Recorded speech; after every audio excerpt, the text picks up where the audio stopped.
Uh,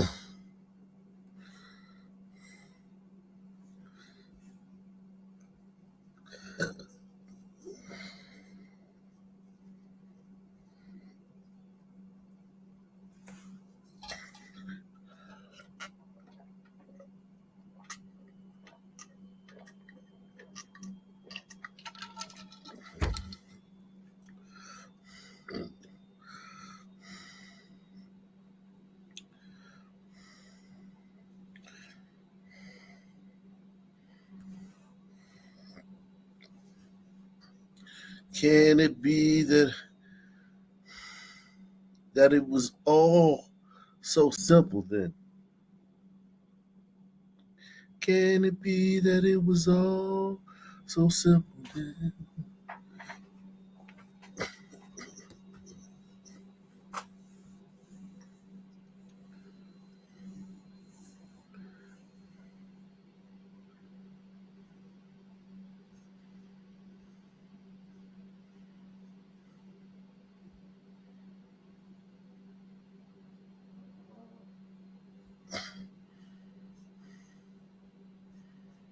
Mm.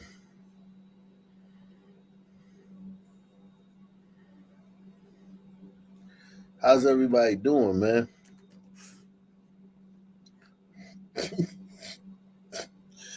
How's everybody doing, man? How are y'all guys doing tonight, man? It's up to y'all, man, whether we have a long show or a short show tonight, man. It's up to y'all.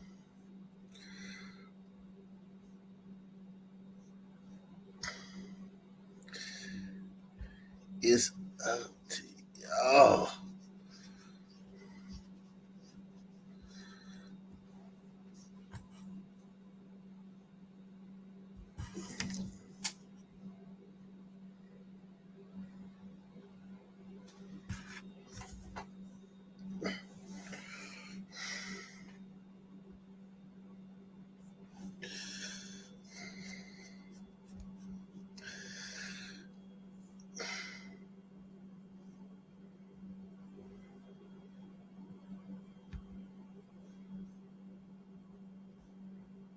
We got some juicy new information today, y'all.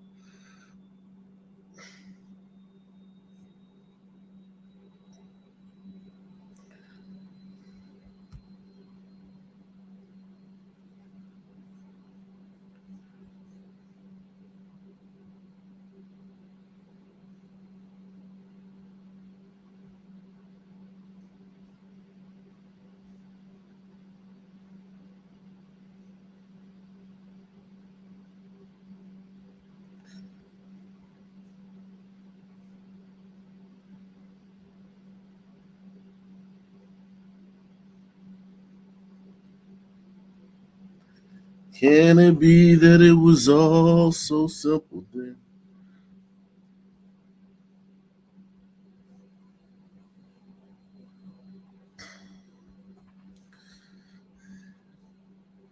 Uh, Everybody hit that like button, man. Hit that like button, man. We in it be. We in it be.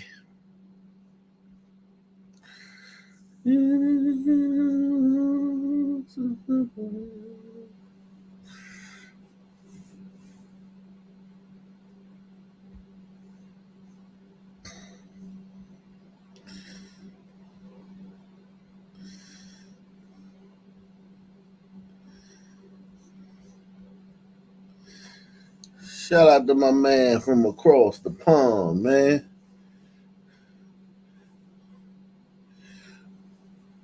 Last year, 23 men and one trans woman were executed in the United States. Fight transphobia.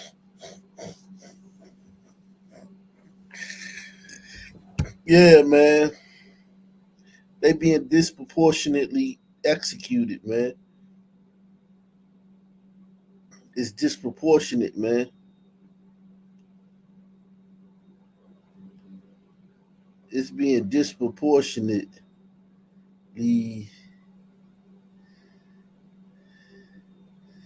They being disproportionately executed.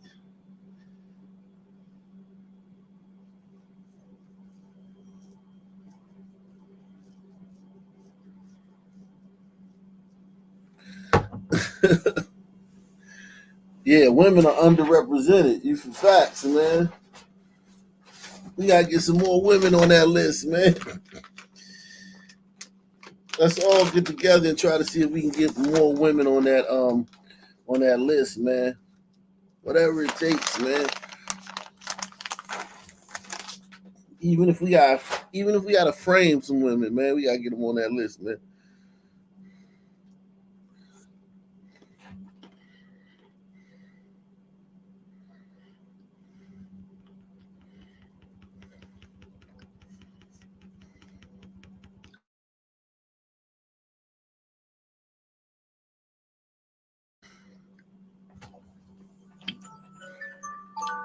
Oh, you already know they gonna blame Trump for something.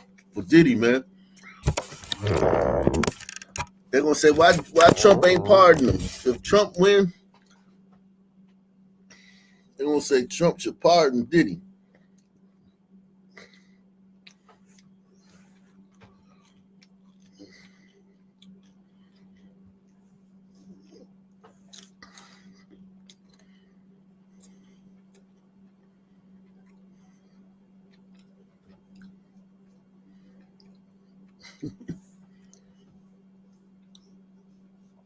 Let's see what's going on here, man. Uh,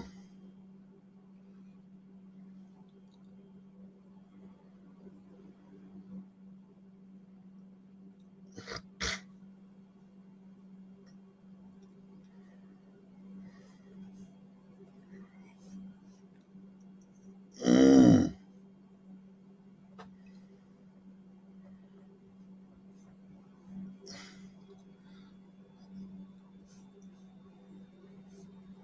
Let's check this app out, man. Get this app a spin, man.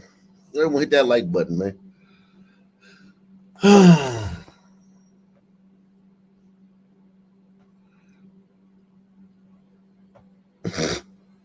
Male sex worker submits alleged Diddy sex tape. That doesn't mean Diddy was having sex with the male sex worker. Because Diddy used to hire male sex workers to sleep with his girlfriends. And he will watch. Which is hella gay. Which is hella gay. I mean, it's just gay, gay, gay. But that's gay as a motherfucker with Diddy. But still, not technically. Not technically gay. That's sort of gay. That's gay-ish. That's gay-ish, y'all. That's that's gay proximal.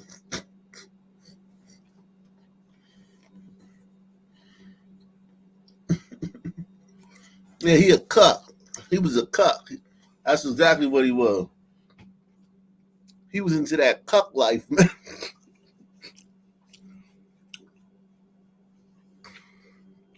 Diddy like being cuck. He paid to get cucked.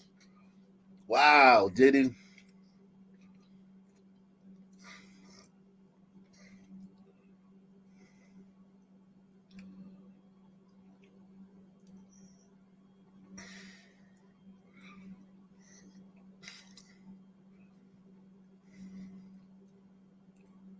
But listen, everybody got their fetishes or what they call it, kink shaming, man. Y'all kink shaming, man. Stop doing that, man. Stop kink shaming people, man. Everybody got their own little everybody got their own little thing they like to do, man.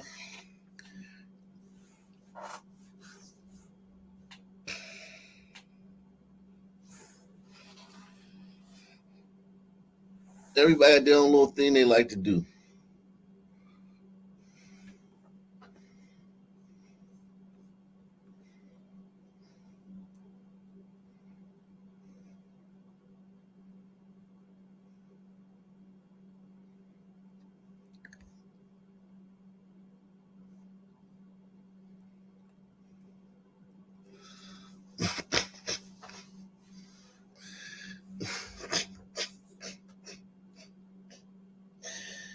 I guess this the breaking news, man.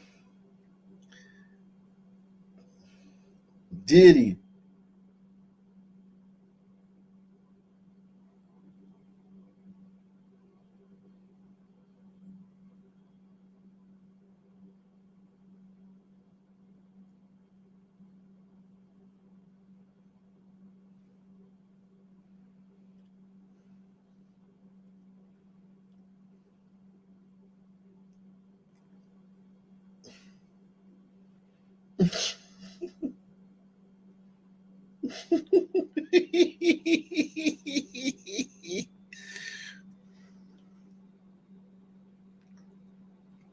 Lethal shooter.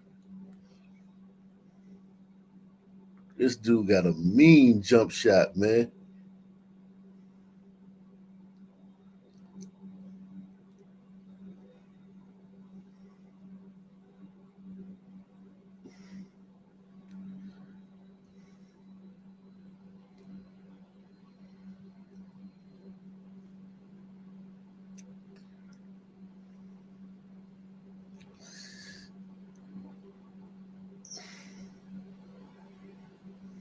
Mm.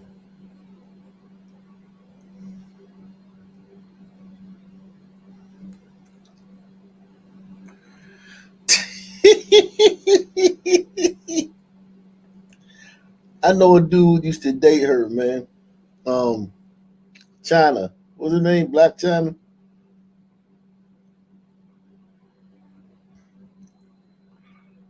I know a dude used to date her, man.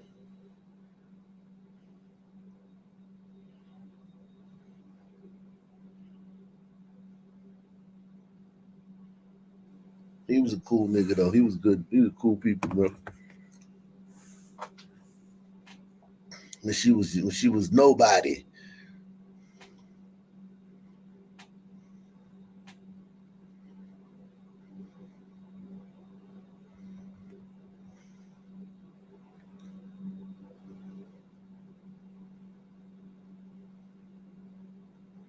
All this love is waiting for you.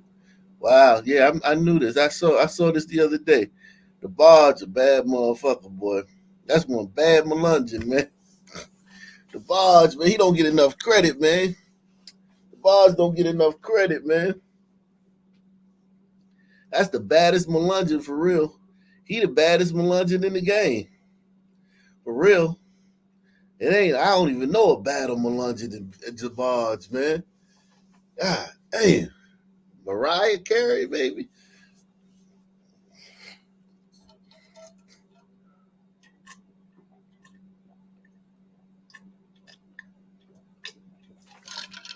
Alicia Keys. Alicia Keys.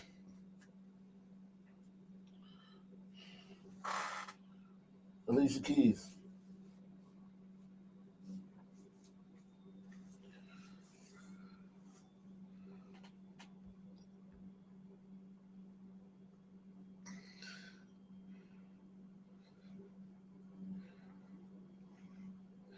We don't have to take our clothes off to have a good time.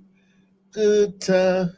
We could dance a party all night and sip some cherry wine. Uh-huh. We don't have to take our clothes off. I never heard that song when I was young. I just heard it when I got older. And that was a nice little jam, though, man. I missed that because they didn't play that type of stuff where I was from, DC. They didn't play songs like that on the radio. It was two live crew. Me so horny. Oh, me so horny. Oh, me so horny. Me love you long time. Doing the butt. Ah, sexy, sexy.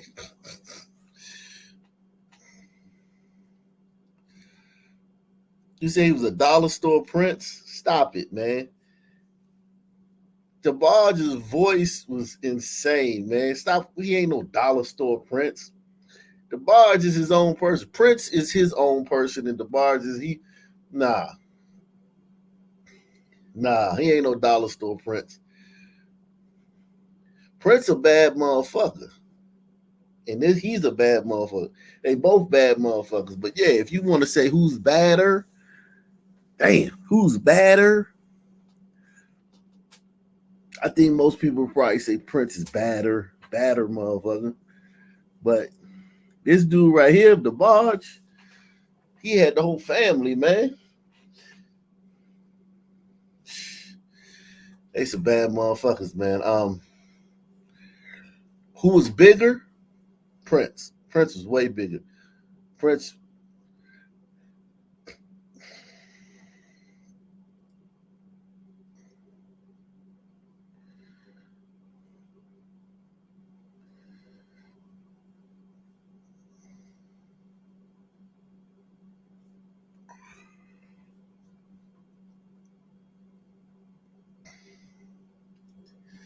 Family Matters star Reginald Vell Johnson says rumors about him and Diddy are bullshit. Yeah, the dad from Family Matters. Yeah, he liked what he said.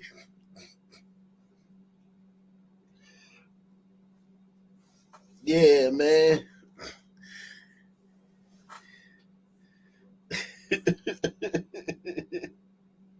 He liked playing naked twister, man, with dudes, man.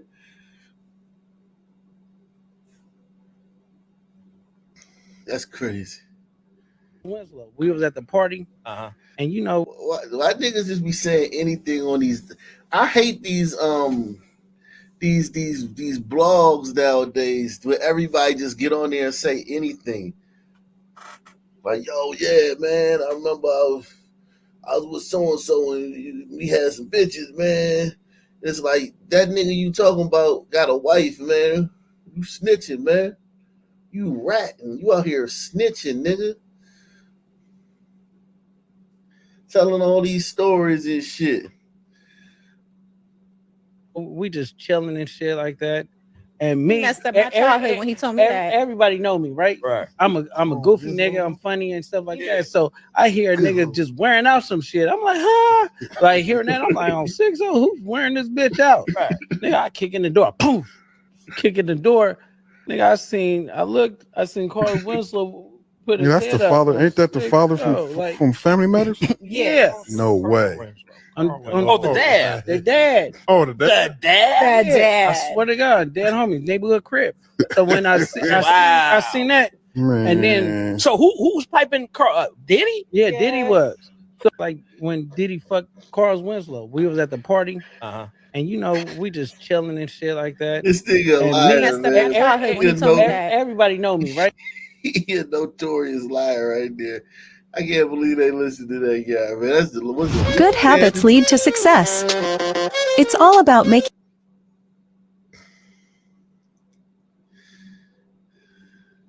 Kamala went on all the smoke, man.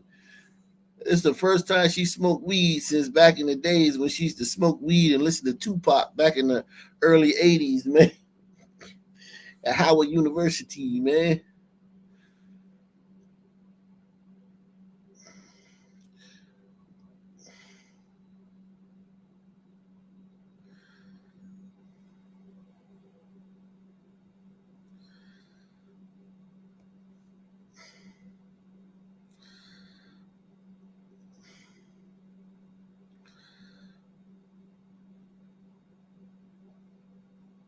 Damn, Naomi. Naomi, you ain't shit.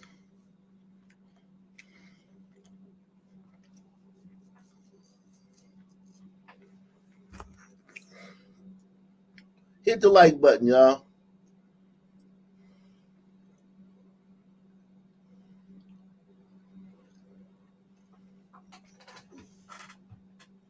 Naomi, you ain't shit for this, man.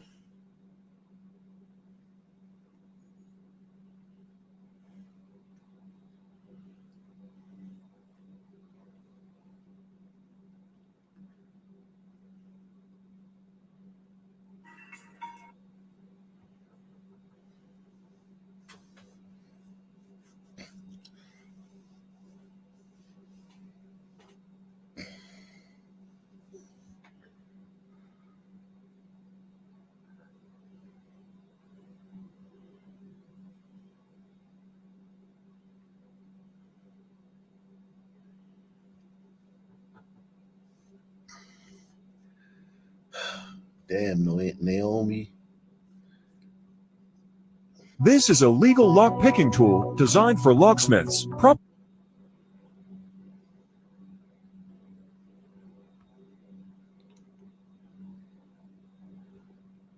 Looking, finds Rose. Rose trying to get open, fires away. Bang! It's over! The Bulls win at the buzzer! It still is a madhouse on Madison as Derrick Rose nails the three. And the Bulls take a 2. That's stripped away by Heinrich. Thomas. And Derrick Rose brings down the Thunder with a two-hand jam. Oh, way above the rim. My goodness, Dragic. Allow me to introduce you to Derrick Rose. Now at 44% from the field, 17 for 39. What a move by Rose. Oh! Yes, and it counts over Joel Anthony. This was a spectacular.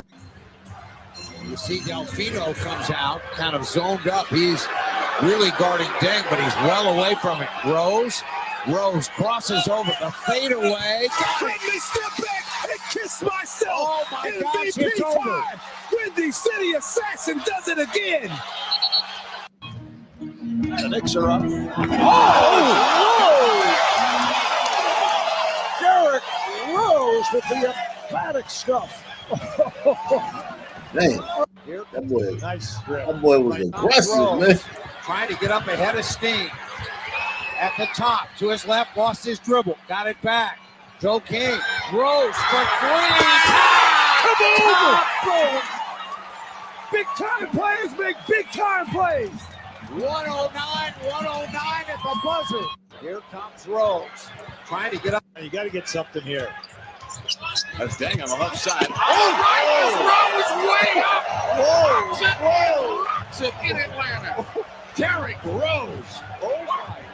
Good. Walker has checked back in for the next advance pass. Picked off by Rose. Look out. Here's Rose. Derrick Rose. Shot clock's at 10.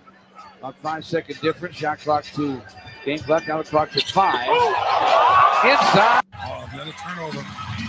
You gotta put that motherfucker in.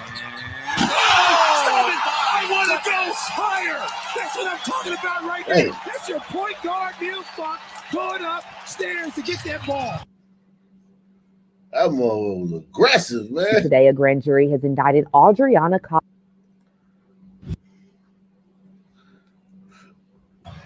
Would you trade $10 for?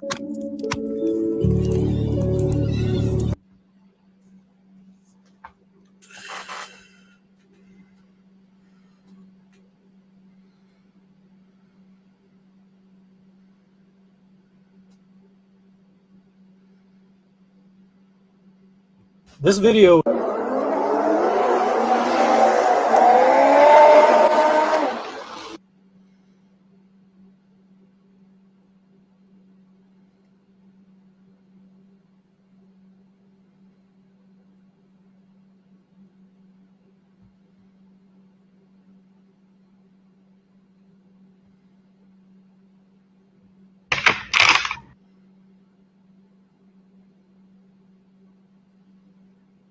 A lot of people think Patrick Mahomes would be.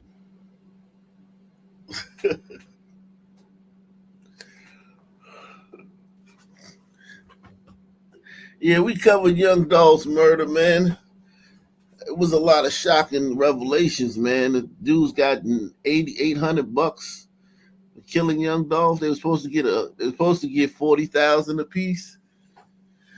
Ended up getting $800.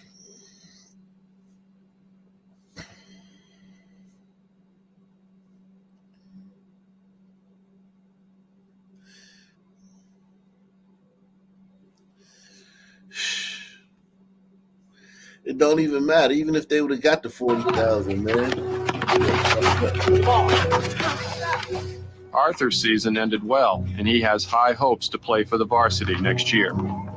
I remember this. This was my shit. Arthur's dad shows up. These days, Arthur rarely sees him. Watch this. Okay, so I'm gonna go after you, okay? Remember this movie? This was a great movie. You got old legs, Dad. Old legs. Hey, man, I'll see you later on, okay?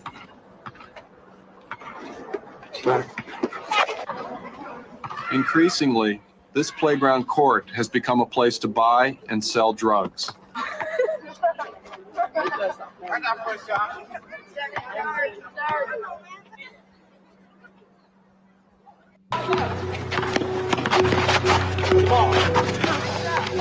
Arthur's season ended well, and he had Prognatism, goddamn.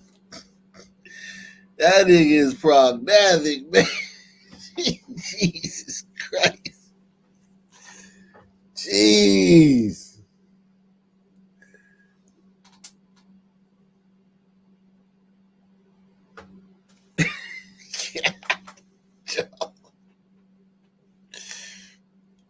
Whatever they said he did that shit, man. They didn't even need a trial. If they lucky I wasn't on the jury, I'd have just showed up. I'd have been like, guilty. They'd have been like, we haven't even submitted any evidence. And like, guilty, man. That nigga guilty. Whatever y'all say he did that shit. That's one prognatic son, man.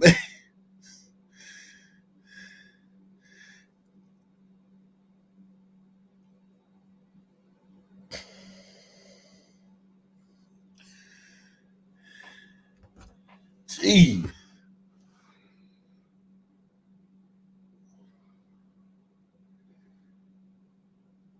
Salute to Pamela Henderson, man. Coming through. Pamela Henderson in the building.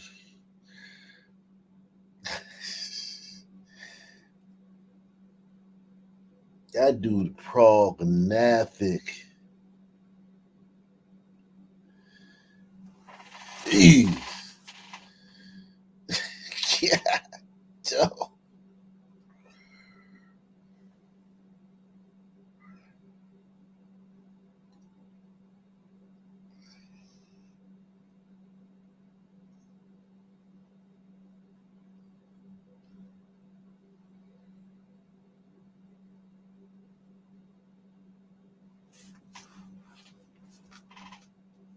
Damn.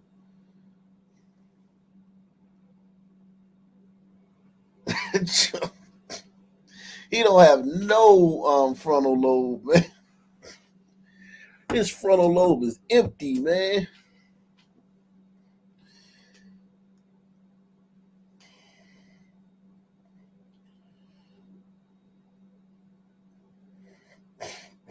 Yeah.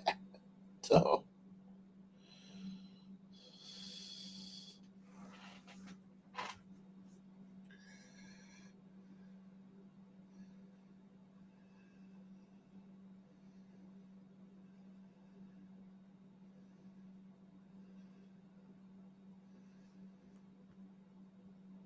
The baby honors late brother with the Baby Cares mental health program. In honor of my brother's untimely passing, I have become devoted to utilizing my platform and resources to provide the tools needed to combat mental health issues, the rapper shared in the statement. Okay.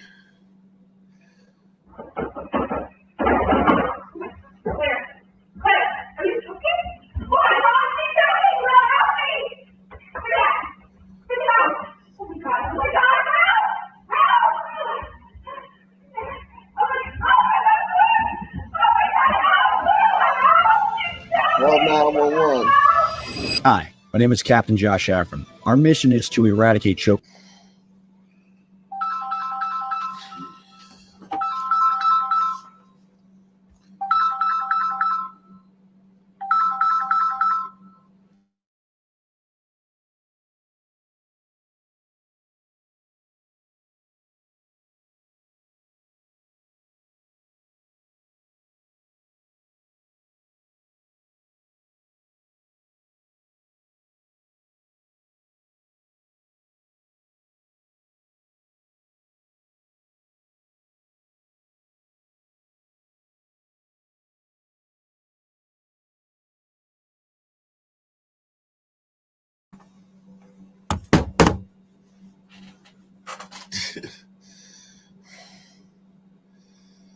Can it be that it was all so simple then?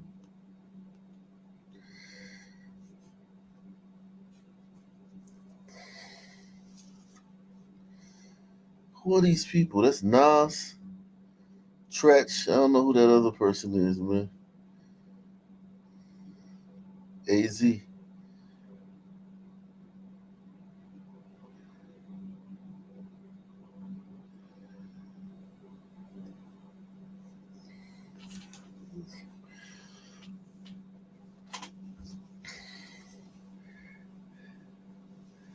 Oh man, the the Memphis Five, man, the Scorpion Five.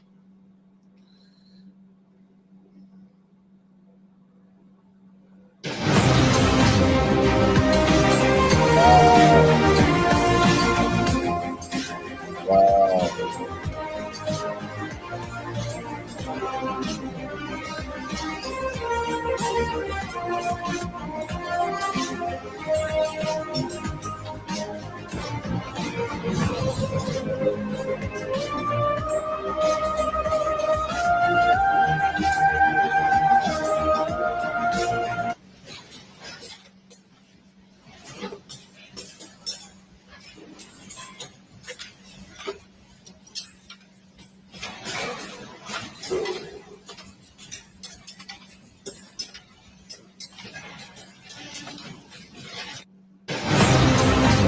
The first time I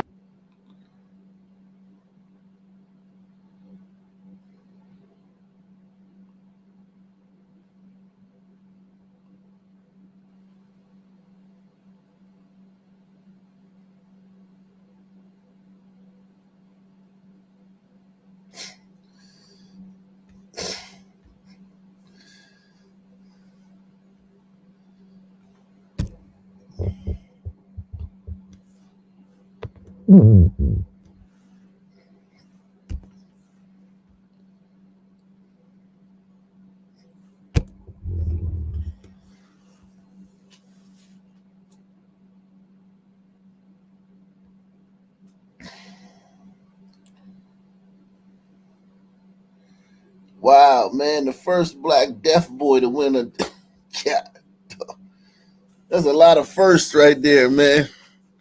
That's a whole lot of firsts, man. Hold on, man. I'll be right back, yo.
Everyone hit the like button, man.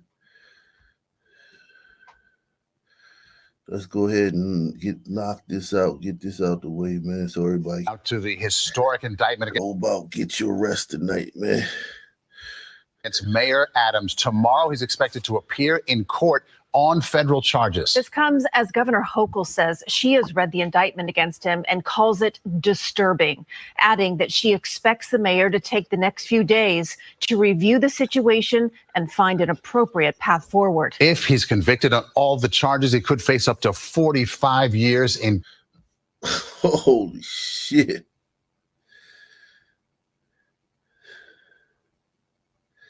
Holy shit. Y'all crazy.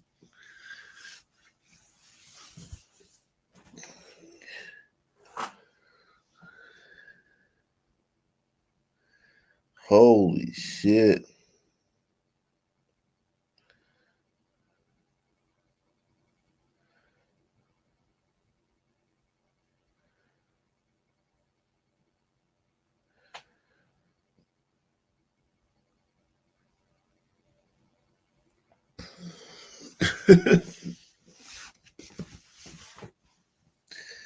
Damn. Prison. We have team coverage for you tonight. Let's begin with Allie Bauman live at Gracie Mansion. Allie. Maurice and Christine, tomorrow's arraignment comes at the request of the mayor himself, who said he wants a speedy trial so New Yorkers can hear the truth. After that, he'll have another court appearance a week from tomorrow. And in the meantime, despite calls from some in his own party, the mayor says he's not going anywhere. I look forward to defending myself and defending the people of this city.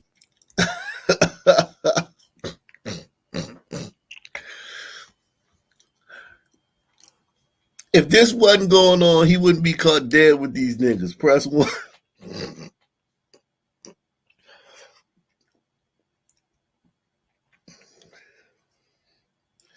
This is crazy, man.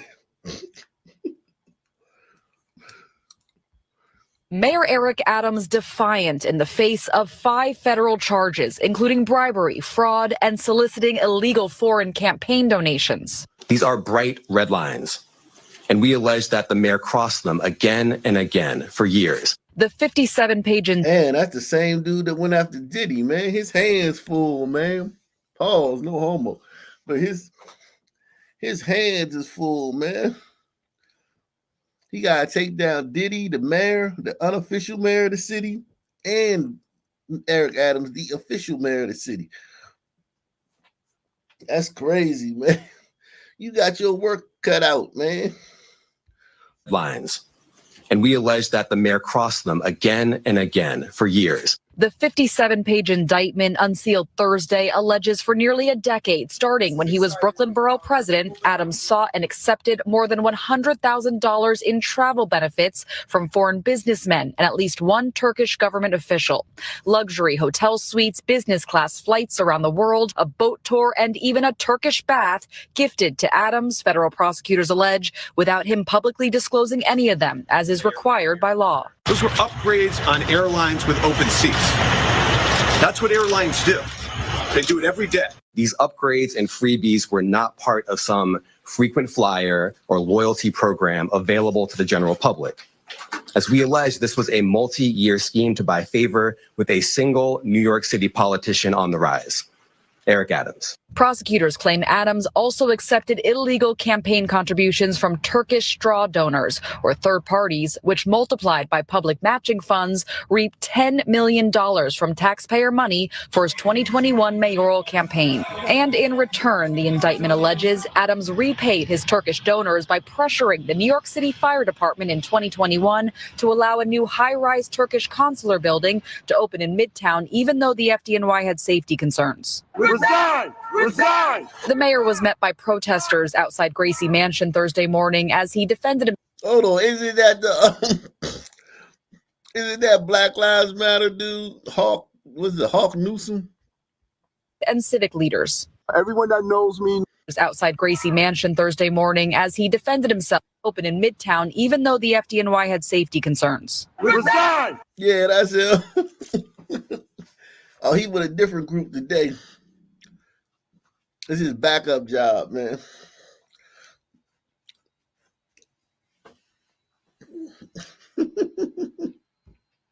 Resign! The mayor was met by protesters outside Gracie Mansion Thursday morning as he defended himself with a cohort of prominent faith and civic leaders. Everyone that knows me knows I follow campaign rules and I follow the law. And while many in the mayor's own party are calling for his resignation, Governor Kathy Hochul is stopping short, saying in part, I expect the mayor to take the next few days to review the situation and find an appropriate path forward. That's basically saying I expect him to resign in a couple of days.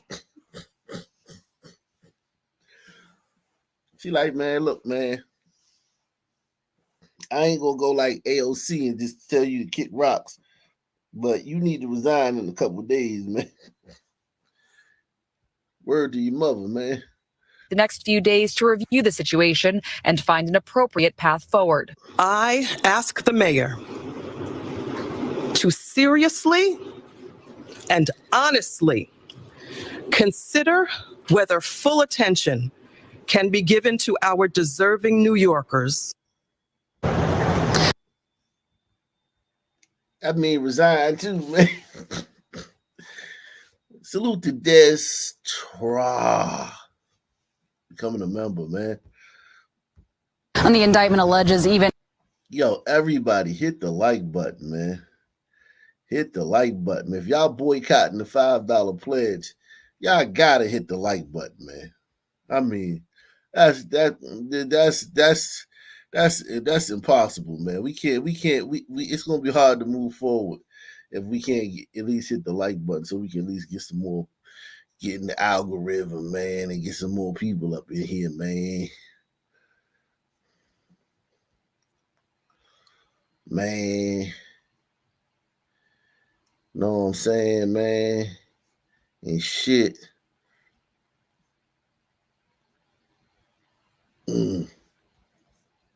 Even after Adams became mayor, he continued some of his old habits in preparation for his re-election campaign. Prosecutors, meanwhile, say their investigation is far from over, promising to continue to dig and hold even more people accountable. Live outside Gracie Mansion on the Upper East Side, Allie Bauman, CBS News, New York. Thank you, Allie. As Allie mentioned, prosecutors say Adams let Turkish officials buy his influence. Yeah, just to review here, one part of that indictment centers around this building, the Turkish consulate in Manhattan. Adams allegedly pressuring the FDNY to open that building despite safety concerns. Dick Brennan joins us now live from City Hall with more on that part of the story. Dick? Well, Christine Maurice, here it is, that 57-page indictment we've all been talking about, filled with allegations of corruption against the mayor of... Salute to Deluxe 247, a.k.a. Cal Ripken, a.k.a. the real MVP, coming through once again. Shout out to my man, Darren, man. Darren in the building.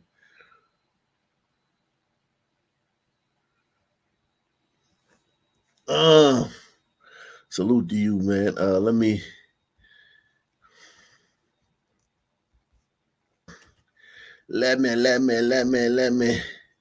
fix that.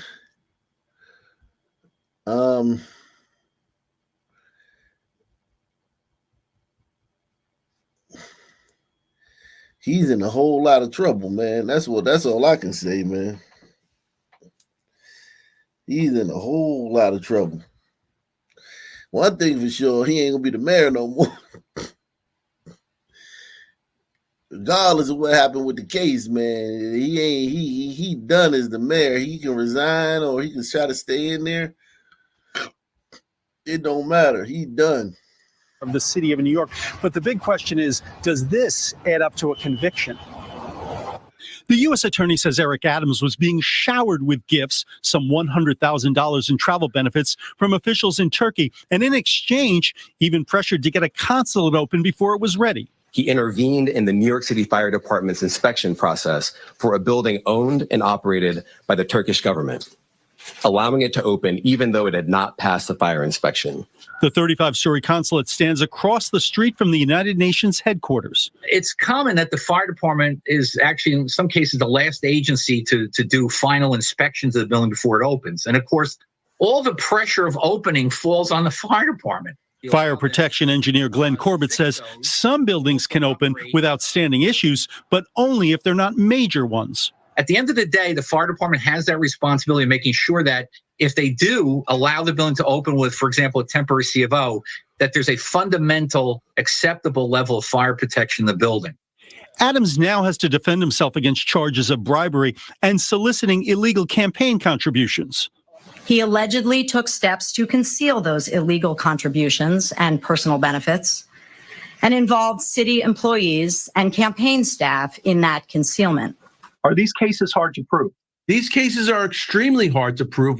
Defense attorney David Schwartz says recent U.S. Supreme Court rulings have made public corruption cases more difficult to prove for prosecutors. We certainly have upgrades on flights. We have hotel rooms, which may challenge certain ethical obligations, but does that cross into the criminal arena? Eric Adams didn't take gold bricks. He didn't take jewelry. He didn't have cash in his freezer.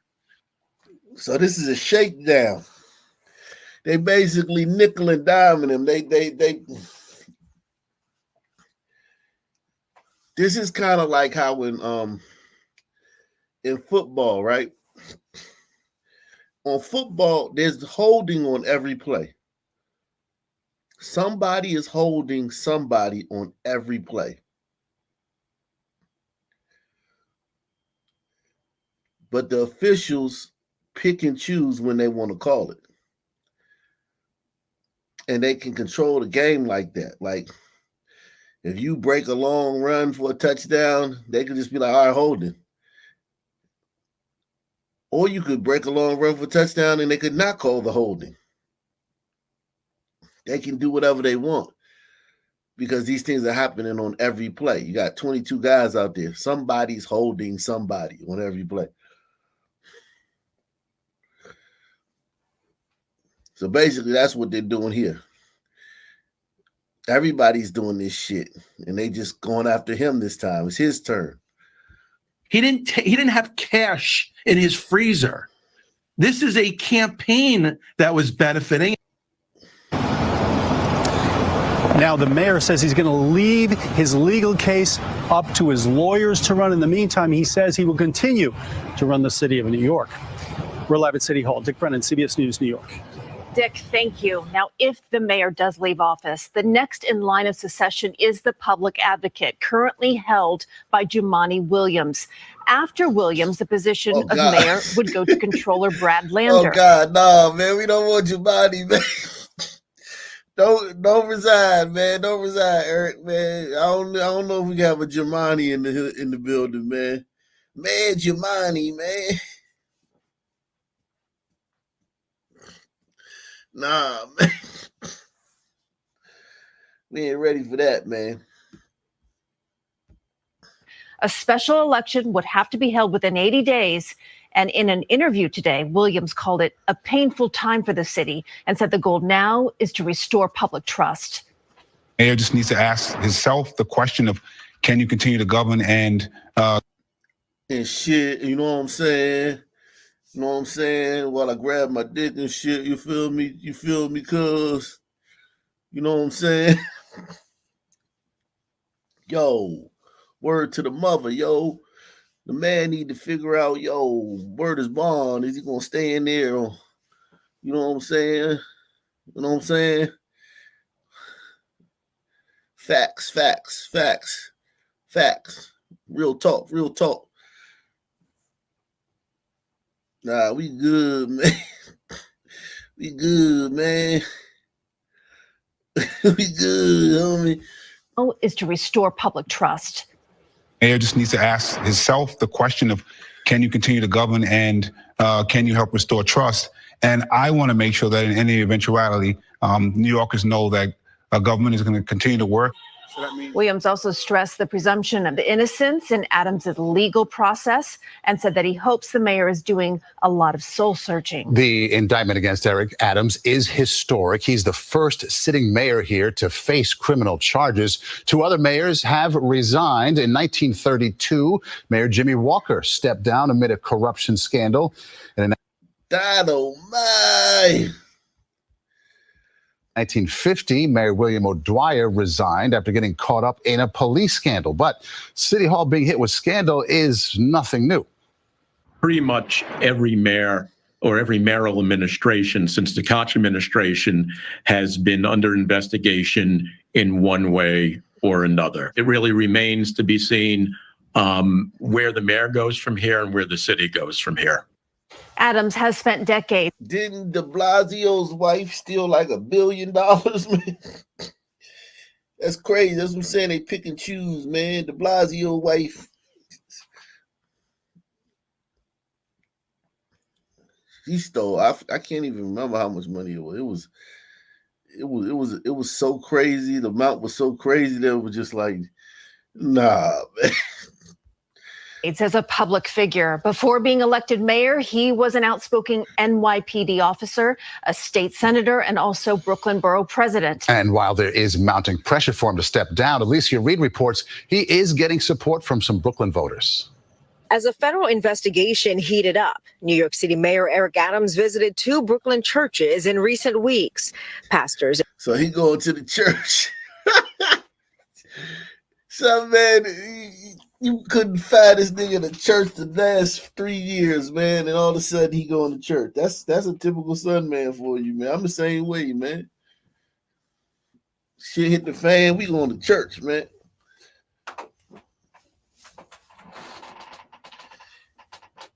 Soon as the charges, soon as the charges get dropped, his ass gonna stop going to Changing church. Lives Christian Center circled the mayor and prayed for him, and the congregation joined in worship. Now with a 5-count indictment and a looming Friday afternoon arraignment. We can't really jump to conclusions as of yet. We visited East New York, a Brooklyn election district that, according to the New York Times, garnered Adams more than 76% of votes during the 2021 primaries, and where he still has support from some. Well, the community have a good respect to Mr. Eric Adams. This is his base, man. This is Eric Adams' base, man. We visited East New York, a Brooklyn election district that, according to the New York Times, garnered Adams more than 76% of votes during the 2021 primaries, and where he still has some. Yeah, man. This is base, man.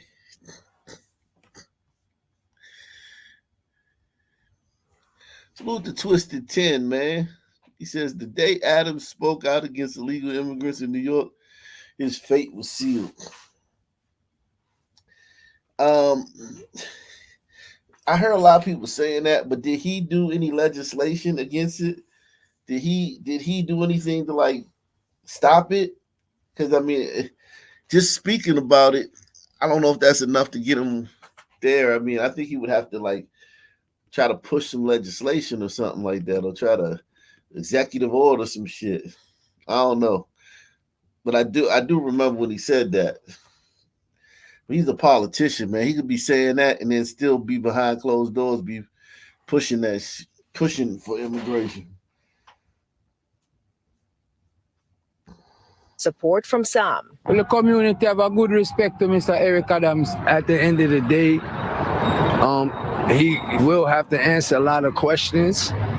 And like the mayor said, you know, we got to give him a chance and be patient with him and see what's good. Meanwhile, some are keeping their lips sealed. I don't have an opinion. I feel like that. Wish him all the best and hope everything will out for him.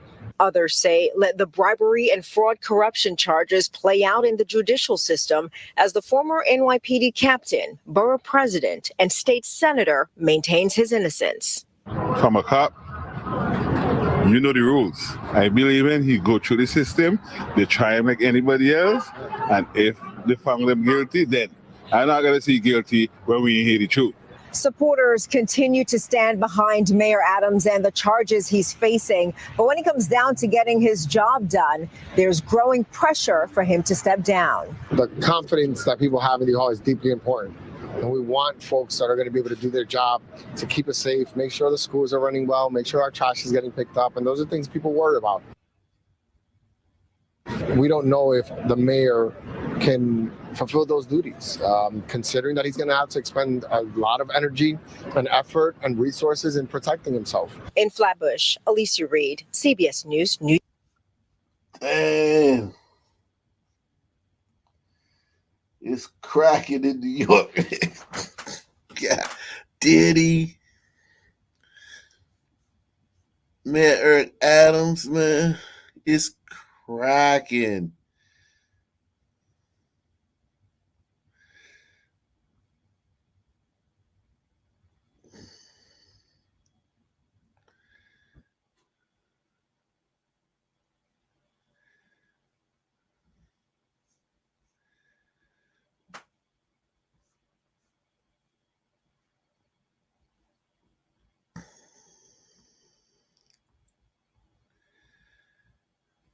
Oh, let me do this.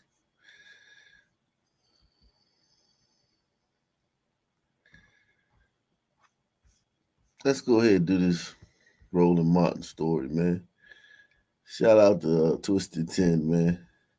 Deluxe 247 says, this is what Mayor Adams said to make them turn on him. I don't know if I can't click on that, man. It doesn't let me click on these things, man. On here, man. That's one of the things I don't like about this. You can't click on links. I'm gonna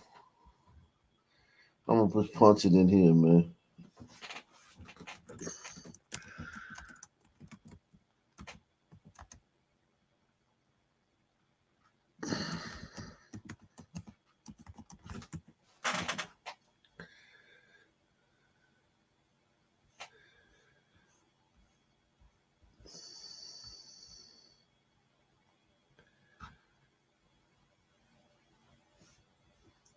Here you go.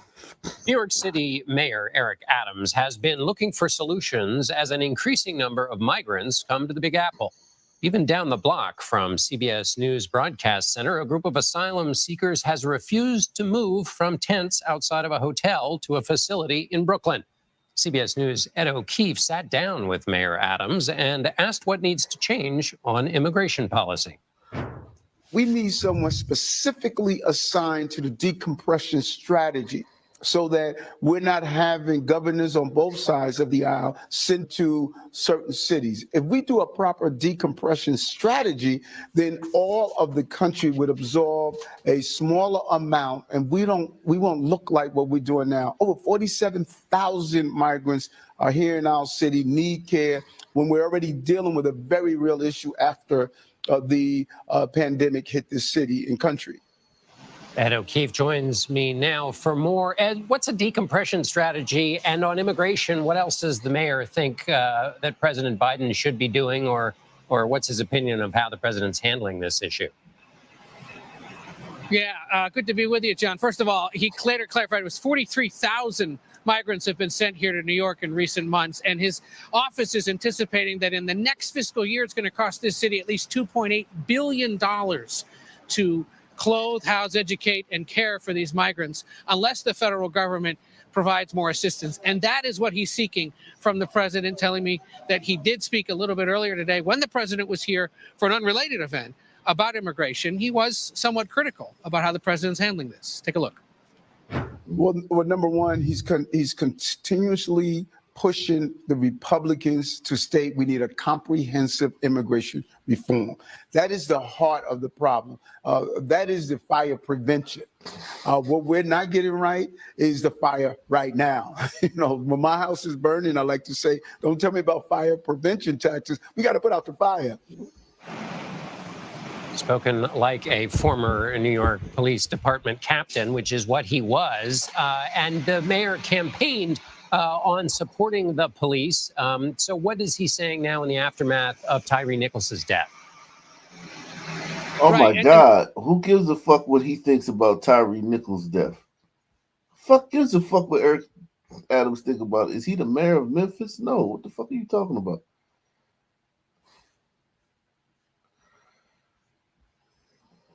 Right now in Dalton, some people are asking who's in charge. That's after a judge put a stop to Mayor Tiffany Henyard's plans to appoint new village leaders on her own. Our Tara Molina is live outside Village Hall. Tara, no signs of the mayor there. That's right, Erica. No signs of the mayor, who was already under investigation for her handling of village finances. Now with this new ruling, she'd need board approval for moves we know she wanted to make on her own. Who is running the village of Dalton? Not the village manager, village attorney, and police chief Mayor Tiffany Henyard wanted to appoint, with a judge forbidding Henyard from making appointments without the consent of village trustees. The judge also issuing a restraining order, which prohibits any of Henyard's appointees from taking office. I've been covering government in Northern Illinois for more than 40 years, and I've never seen anything like this. That's David Greising, the president and chief executive officer of the Better Government Association. This has been a slow-moving train wreck for months. The judge's ruling, a win in court for some of those trustees. The trustees who are trying to take back their city from a rogue mayor. As for who's running the village, with no village mayor, village attorney, or police chief. The trustees, when they can get a quorum, are the ones who are running Dalton. All of this follows former Chicago Mayor Lori Lightfoot, working as a special investigator here, revealing the village's general fund had a negative balance of $3.65 million. That was after a limited examination of Dalton's finances, with Lightfoot originally hired by trustees concerned about Henyard's spending. Accusations like self-promoting taxpayer-funded billboards, ads, spending on lavish dinners and trips. Lightfoot found $40,000 spent on Amazon purchases in one day, money that's unaccounted for. But the former mayor isn't the only one investigating. The FBI also conducting an investigation at Dalton Village Hall without elaborating on who is being investigated. Regardless, Henyard will have to cooperate if and when the FBI asks questions about village finances. Greising telling me the money troubles here, far from over. The aftermath of this mayor's conduct is going to be a bill that residents of Dalton will be dealing with for many years to come.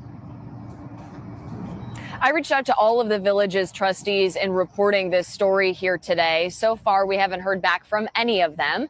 But if we do, we'll update the story you can find on our website right now. Reporting live in Dalton, I'm Tara Molina, CBS News, Chicago. Thank you, Tara. New here at 9. Once again, Thornton Village trustees going head-to-head with supervisor. Wow.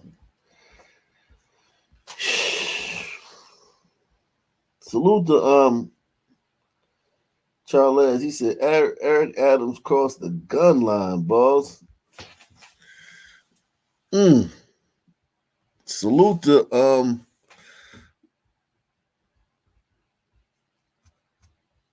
Deluxe 247, aka Camera, aka the real MVP, coming through once again. Sent the link to my email. Okay.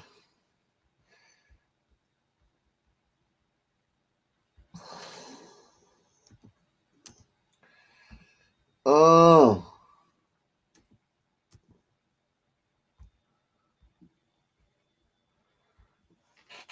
Eric Adams, man. He set a bad example for Tiffany Henyard, man. Tiffany Henyard didn't have a chance. The system failed her, man.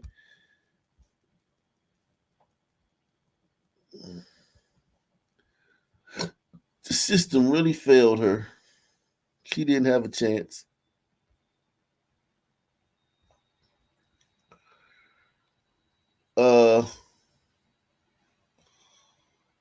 You say you sent it? You sure? I don't see it.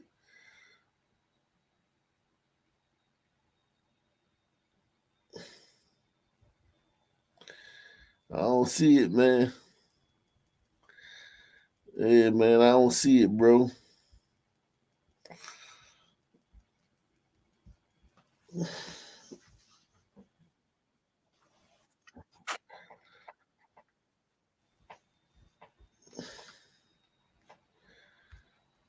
Then breaking news, the search intensifying right now for the person or people responsible for the deadly chaos this weekend, killing 4 and wounding 17 others. Birmingham Mayor Randall Woodfin says now is the time to come together as a community and tell police what you know about these shootings. But I want to make myself very clear on what the priority is.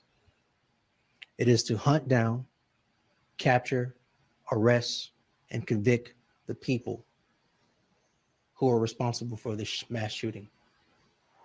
Well, that mass shooting happened Saturday night on Magnolia Avenue in 5 Points South. You're getting a look at the map there while people were out going to bars and restaurants in that busy area. The people were waiting in line to get into a lounge when someone started spraying bullets at the crowd. There's now $100,000 in reward money available for the tip that solves this case. Right now, police believe at least one of the victims was targeted. No suspect information right now, but BPD says the person responsible drove up, got out of the car, started shooting at the crowd, firing at least 100 rounds. 4 people dead, 17 wounded. 5 are still hospitalized right now. Today, you can see people leaving flowers in the area where this shooting happened.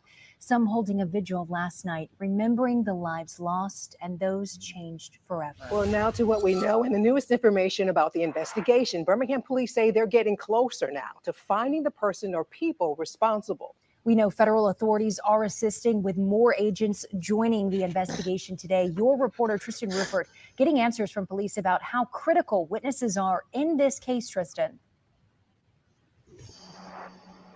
Morgan, Birmingham Mayor Randall Woodfin now calling on your help to really solve one of the bloodiest crimes in the Magic City's history. If you come forward with information that leads to an arrest in this case, you can actually walk away with up to $100,000 in reward money. As for an update on the investigation, police say they are now looking through surveillance video. They're really talking to witnesses in the area, working to identify persons of interest or suspects in this case.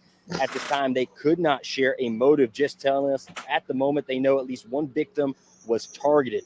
Mayor Randall Woodfin saying again, now is the time for this community to come together. He spoke with a handful of the victims and their family members over the last day and a half.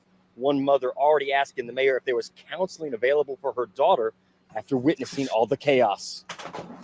I want you all to imagine the other 20 victims, where 4 of them, their families have to pick up the pieces because I or their family can't talk to them.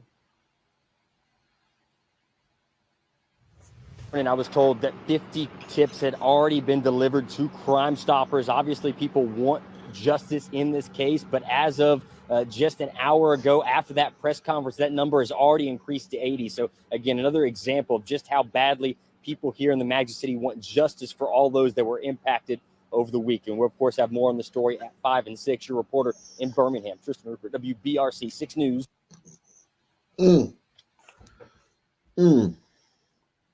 Salute to Andy Armour, man.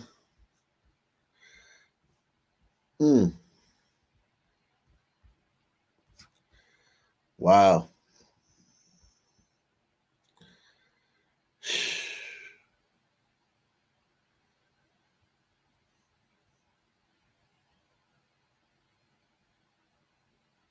Okay, we got another shooting. Oh, wow. Another shooting. Well, this ain't a mass shooting. He only Now to another developing story, this time out of Stockton. We've been following this for days now. Sim Jackson was in San Joaquin County Court today. He's a man accused of killing a woman, injuring another, and a baby. It all led to a standoff where he allegedly opened. My man got the Jada Kiss line up, man.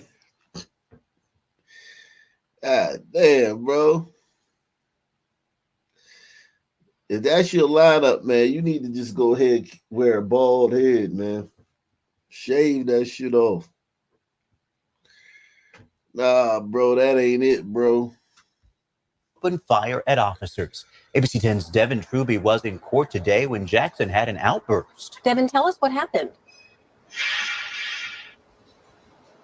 Sim Jackson said several times in open court that he is guilty, despite the judge and his public defender telling him to stop. Take a listen. A triple shooting turned hostage situation Saturday in Stockton at Blue Ridge Heights apartment has this man, 39-year-old Sim Jackson, appearing in court Tuesday, making a shocking statement after hearing his rights and saying he understood the charges. What do you want to do with your case? Guilty. You could get life in prison. You want to talk to a lawyer? I'm not going to accept a guilty plea today in arraignment. Yeah, I talked to a lawyer. I'm definitely guilty. Don't say any more that might affect your defense. Jackson proceeded to speak even after the judge assigned a public defender. I do want to apologize for the... Don't say any more. Anything. Come on, Judge, man. Let's get this over with, man. He said he did it, man. Go ahead and sentence him now, man. Fuck due process, man. He ain't get the people he shot due process. Salute to Russell Westbrook, man. Russell Westbrook out here telling the truth and shit, man. Your defense. Jackson proceeded to speak even after the judge assigned a public defender. I do want to apologize for the... Don't say any more. Anything you say is being taken down. You can then see Jackson mouthing to people in the audience, "I'm sorry." Jackson proceeds to tell his public defender he wants the next court date as soon as possible. He's guilty and wants to move forward despite his public defender advising him to stop speaking. Can you stop saying that? The San Joaquin County District Attorney's Office describing Jackson's actions Saturday night as a crime spree that started as a domestic violence call. He was unwilling to accept that his partner had moved on and had another partner. He killed that new partner and then shot at her child as well. That child is in the hospital in critical condition. The charges are murder of Kiara Shepard, attempted murder of her 6-month-old child, assault on his ex-girlfriend, who we are not naming because she's a victim of domestic violence, and assault of a peace officer. The judge said all of these charges face several enhancements, including some for his prior felony conviction of shooting from a car at a person.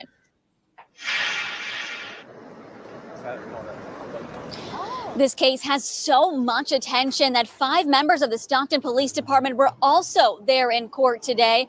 Now, we asked the district attorney's office if they had a response to Jackson saying that he was guilty. They said they did not wish to comment. Jackson will be back right here in court on October 7th. Reporting live in Stockton, Devin Truby, ABC 10. Unforgettable day in court indeed. Devin, we thank you for that live update. Look at the racist. Grappling with look at the violence in one racist East ladder Bay system, man. That's one You see racist that? charge. Yeah. The racist ladder system in action. They're telling this son man to shut the fuck up to his benefit. How? Keep your mouth shut, boy. Yeah, man. I ain't like the way they told him. I ain't like the way they told him that. It was racist. Boy. Quiet down, boy. Damn, judge. Yeah. But think about that, though. Why really think about it, though, man? This racist glider justice system, man. We got to hear that shit, Alec. Yeah. They always looking out for the son man. Even when the son man's not looking up for himself. This son man literally was about to be like, you know what? I did it. This wasn't made for the brothers. In the son man's mind, he was like, you know what? I did it. Just do it to me, man. Do what you got to do to me. And the guy was like, oh, no. You can still beat it. You get death row in like 30 years. Shut the fuck. The glider's like, yo, you can beat this shit, man. Right. Yeah, man. The Innocence Project, that man, even with that shit we just saw, they still will fight for his ass. Talking about, oh, he wasn't mentally, shut the fuck up. He wasn't mentally be capable to understand, comprehend what was going on. Marcellus Williams, yeah. I wrote a Substack on that.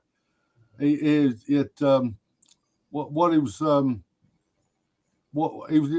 was in prison when they found out about the murder. That he did it for a raid on a donut shop, and he'd done another 3 of them raided. You talking about our friend Marcellus Williams? Yeah, we'll get to that next, man. Let me just play this. Grappling with violence in one East Bay city, more than a dozen shootings in just 3 weeks' time. And Antioch, may not have enough police officers to handle it all. Good evening. I'm Dan Ashley. Thanks for joining us. The city may now ask for more law enforcement help to fight this surge in violence. ABC 7 News reporter Tim Johns went to Antioch tonight, talking with neighbors about what's happening and how to stop it. It's been an especially violent month in the city of Antioch. Since the start of September, the city has had over a dozen shootings and 2 homicides. Of those shootings, 3 of them happening just over the past weekend, with one occurring in the strip mall parking lot near a Rite Aid. Sunday night football, 5-6 people in the bar. Why? Because they're afraid. Tony Loynab owns Tony's Bar and Grill, which is located inside that strip mall. He says he wants city leaders to do more to stop the violence. I talked to the city, nothing. Talk to the police department, nothing. Council, nothing. So it's really frustrating as a business owner. In a video posted to his Instagram Sunday, Antioch Mayor Lamar Hernandez-Thorpe addressing the community. I thought that was the man from Birmingham, man. Wait a second, man. Right. He like Tiffany Henyard, man. He pulling a Tiffany Henyard. Right. Is he MIA too? Is he going missing too? Yeah, man. He MIA from Birmingham, but he marrying over here, and then he gonna fucking get your money, son, man. Get your money. Yeah, man. Do your thug sizzle, man. Do your thug sizzle, bro. We ain't mad at you, bro.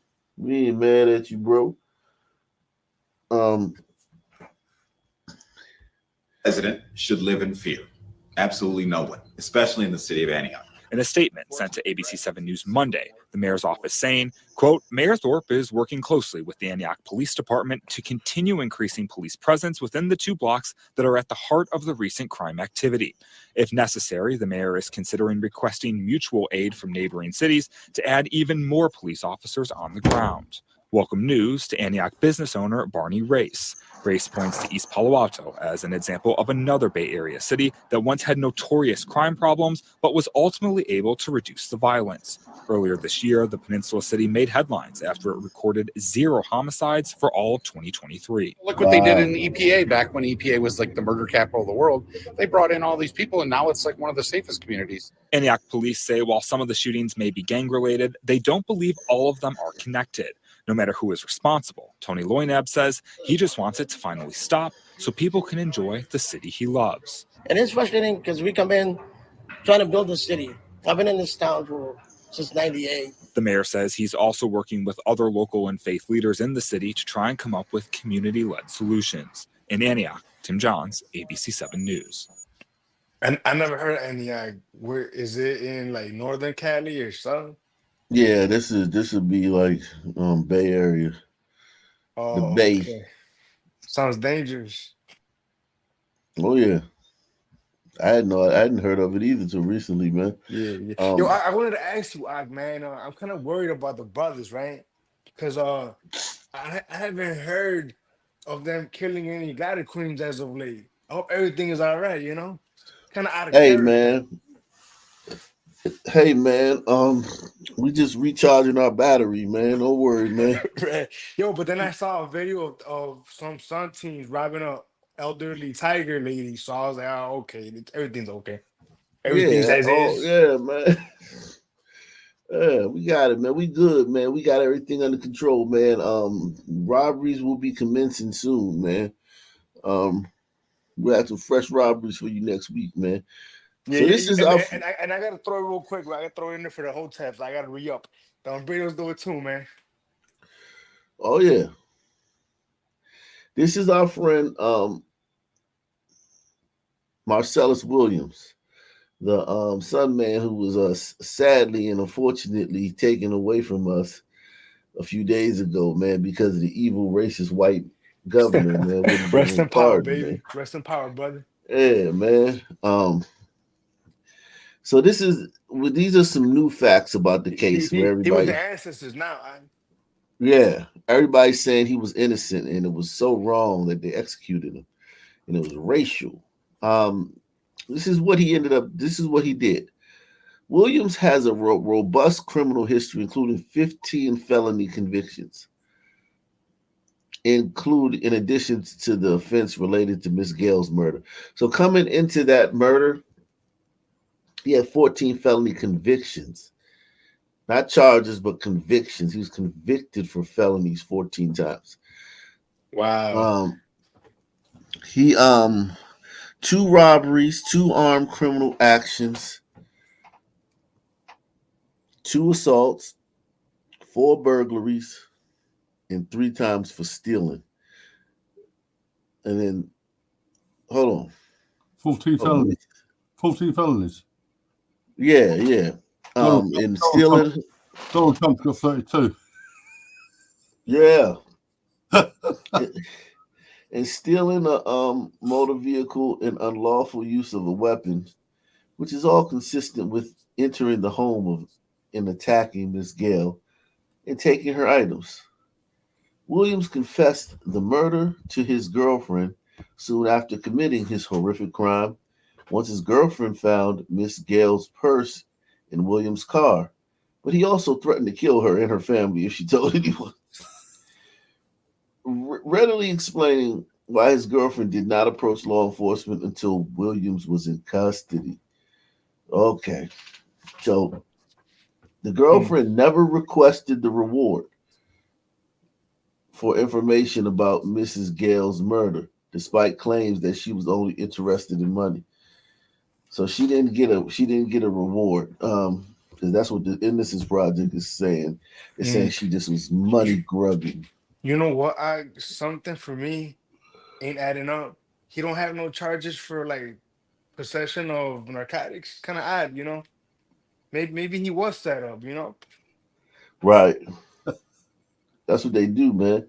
When speaking with law enforcement, the jailhouse informant provided information about the crime that was not publicly available, yet consistent with crime scene evidence and Williams' involvement. Other individuals were present when Williams bragged about this murder, and they were disclosed to Williams' team before the trial and have been discussed in subsequent proceedings. Gale's personal items were found in the trunk of Williams' car. That's the damningest evidence right there. Right. It's not what it looks And like. what's the odds? Think about it. What's the odds Right. of you opening your trunk right now? You go out to your car and open your trunk, and there's some random dead woman who you've never met, and her stuff is It in your trunk. is, yeah, kind of odd. You know, I always heard that hypes or some man they would hit cops with the line of "These ain't my pants." You know, they were gonna find dope in them. Oh, these ain't my pants. Okay. You know, what is really disgusting about this case and others is that the Innocence Project now it's a joke. I mean, they champion cases of people who are guilty. Yeah. 100% guilty. The Rodney Reed case is even worse. There's a serial rapist who murdered a teenage girl on the way to work. And they try to put somebody else in the frame. They try to put her boyfriend in the frame for that. Yeah, this guy is just utterly outrageous. There's no. The media goes along with this, you know. Democracy Now go along with it. Amy Goodman, a woman who never met a murderer she didn't like, and it's. I mean, these people are lying. Yeah. You know, my favorite shit about all of this act is like the son theories, right? Like I heard that the judge knew him and she was sleeping with the judge's daughter. Come on now, relax. He did that shit. Yeah, man, it's a tangled web of weed. Right. Oh, I mean, the judge's daughter. Yeah. Come on now, chill out. so Gale's personal items were found in the trunk of Williams' car. Williams sold Miss Gale's husband's laptop to another individual who later identified Williams as the seller. Williams' disrespect for others' well-being and aversion to order have continued in prison, including attacking other inmates. Wow. Yeah, man. He's a model inmate. Damn, man. It's too bad for that brother, man. We got to give him some more support, man. We lost one of the good ones. Yeah, man. He needs some more support, man. I'm sure he got more than wasn't enough. born. Yeah, he wasn't born privileged like white people, man. Let's see what Roland Martin has to say about this. Let me say this to every single black man who is watching or Hold on. He's talking to every single black man. Oh. There you go. He's talking to you, Chief. Yeah, man, I gotta pay attention. Hey, every black guy out here, man, pay attention, all right? Press 1. who will appoint Supreme Court justices who will have a different interpretation, understanding of cases like this and the death penalty. Oh. Yeah. Let me say this to every single black man who is watching or who is listening. The 6 Supreme Court justices named by Republicans, including Clarence Thomas, who's black, all voted to allow the execution of Marcellus Williams. Let me say it again. The six conservative Supreme Court justices named by Republicans all voted to let Marcellus Williams die tonight. The 3 justices named by Democratic presidents, they voted to stop his execution.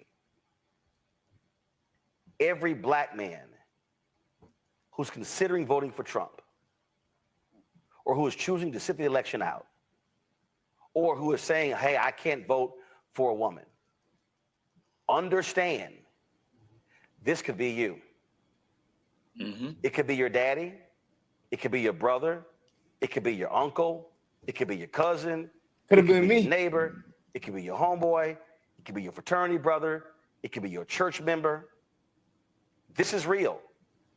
And when you look at all of these cases where black men have been put in prison for things they did not do, put on death row for crimes they did not commit, they too came close to death.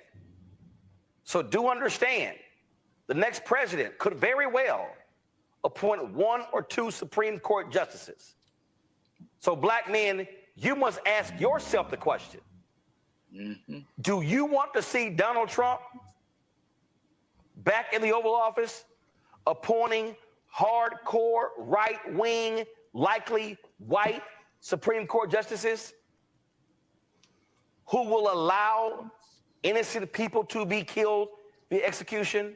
Or will you vote for Vice President Kamala Harris, who will appoint Supreme Court justices who will have a different interpretation, understanding of cases like this and the death penalty? What's your thoughts, man? Do you know how many people have been executed so far this year? No. 24, that's all. Yeah.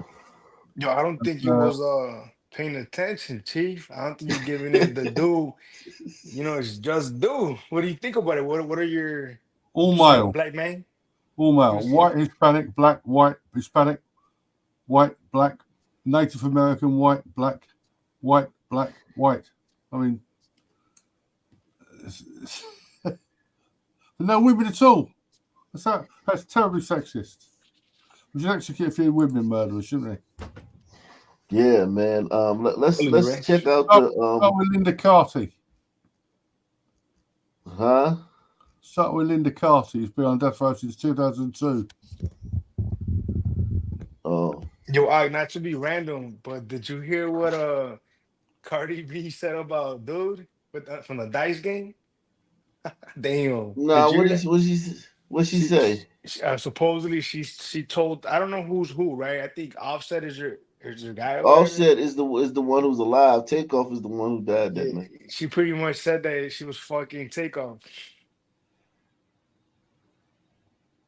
Oh wow. That's what I said. But the way she said it though, man.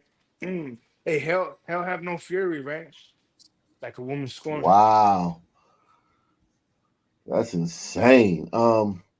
She might be just trying to hurt him, man. Sometimes they say shit like that. Man, it could be, but it also could be true though. The crime scene photos. Is that an actual photograph? Yeah. I don't know if that's the actual. I don't know if those are actual crime scene photos. Well, so many they do in America, don't they?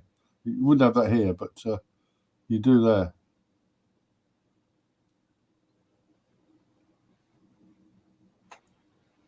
When did he kill that glider queen? Do you know? No, I think it's a gurney. I think it's a gurney. 1998. Oh man, it's when the Bulls won. My man. Yeah, that's the last one. She'd been a journalist with St. Louis Post Dispatch from 1981 to 1992. She was she was a feminist, but she was What about that black cop you passed up? You hear what happened to him? He was murdered by an illegal who shouldn't have been in our custody. And a breeder, Where's that's what they said. BLM? Can't vote for Kamala Harris and let some more illegals in. So basically, it's Trump's fault that this fucking ape got fucking got the lethal injection after fucking 25 years on death row. He lost his appeal. His first appeal was 2003. It's on the Justice site. There's a lot of information in that. It's absolutely ludicrous. This case, the idea that this guy was innocent. I mean, it's ludicrous. This one says, some black men are broken. Their mentality has been shattered. They see a little whiny beta Trump as someone they can see themselves being weak. So they're attacking Trump. It's not even about seeing yourself in Trump, right? It's not even about that necessarily. Hell no. Nah. It's about a leader. It's about a leadership, a vision, right? Yeah, exactly. This one says they didn't vote to execute him. He was sentenced to be executed for being a murderer. The just upheld the sentence. If he was a white dude, no one would say anything. Continue to focus on your gay porn, Roland. Burn. Yo, I told you that Roland blocked me on Twitter a while ago. No. I didn't even say shit. It was some like little shit I said, and he blocked me. Oh yeah, he got a quick trigger, man. He don't like dissenting views, man. He only likes talking to people who agree with him already. Yeah, sounds very liberal. Yeah.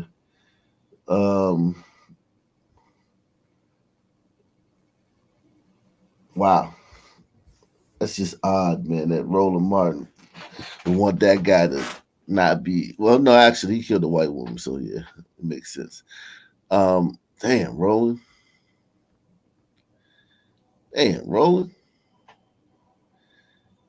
To every single black man who's considering voting for Trump or who is choosing to sit this election out, the 6 Supreme Court justices named by Republicans, including Clarence Thomas, all voted to allow the execution of Marcellus Williams. Yo, I'm gonna need Roland Martin to now send a message to all the brothers to stop robbing people. You know what I'm saying? You know what I'm saying? Yeah. I don't think he got pulled like that with the brothers, man. This one says, not with the real song. Are we really surprised when this country historically would put a young black boy on death row for a crime he never committed? Rest in power, George Stinney and Marcellus Williams. Some of that revisionist history right there. Stinney was guilty as well.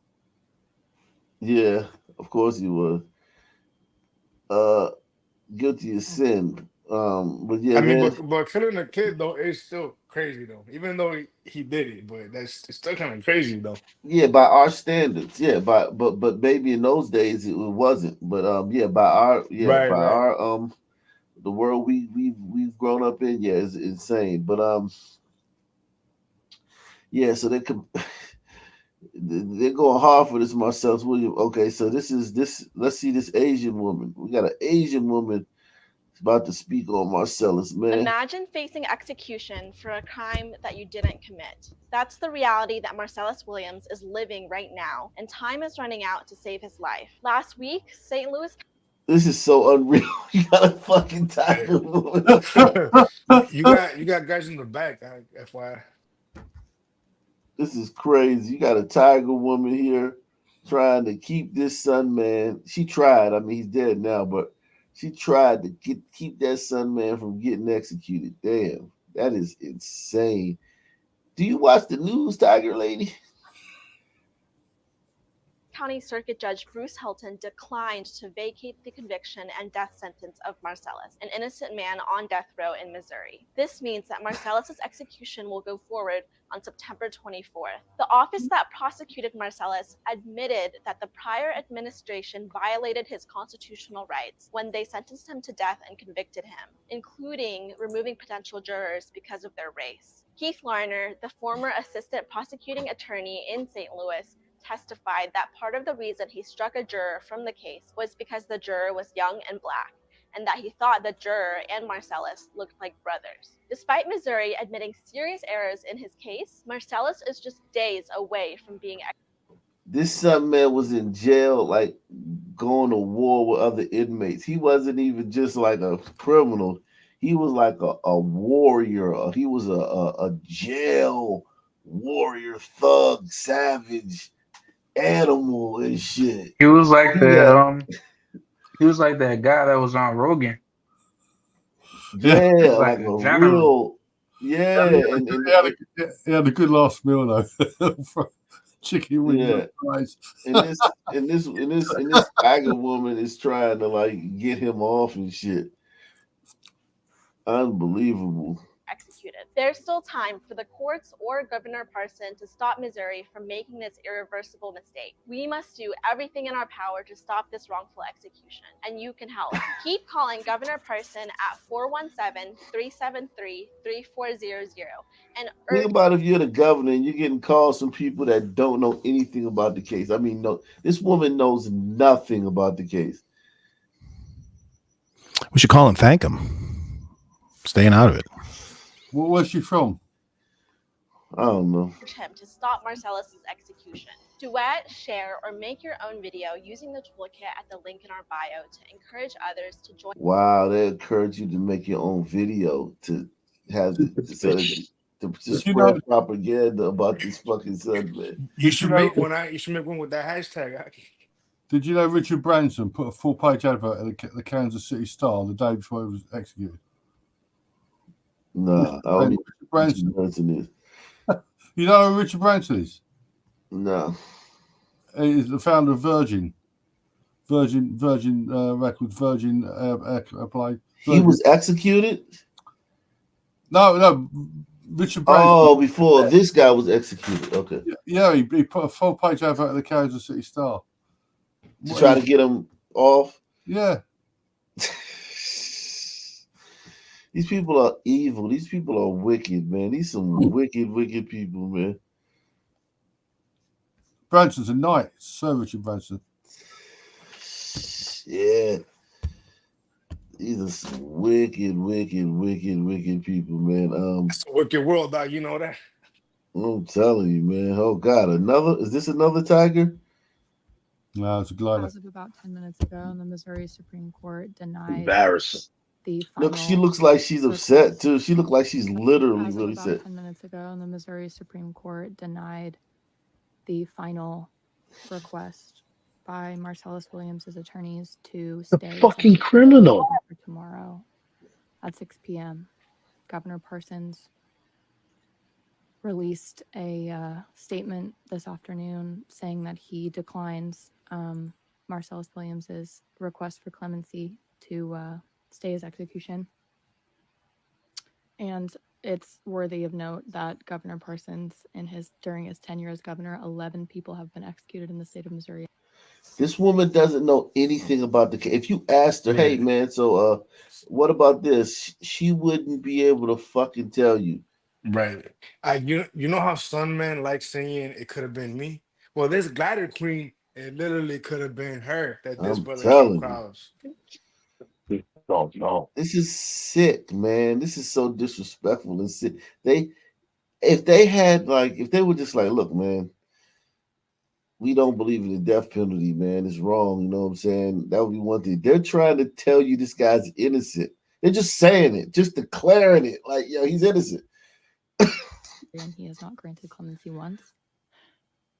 It is also worth noting that the victim's family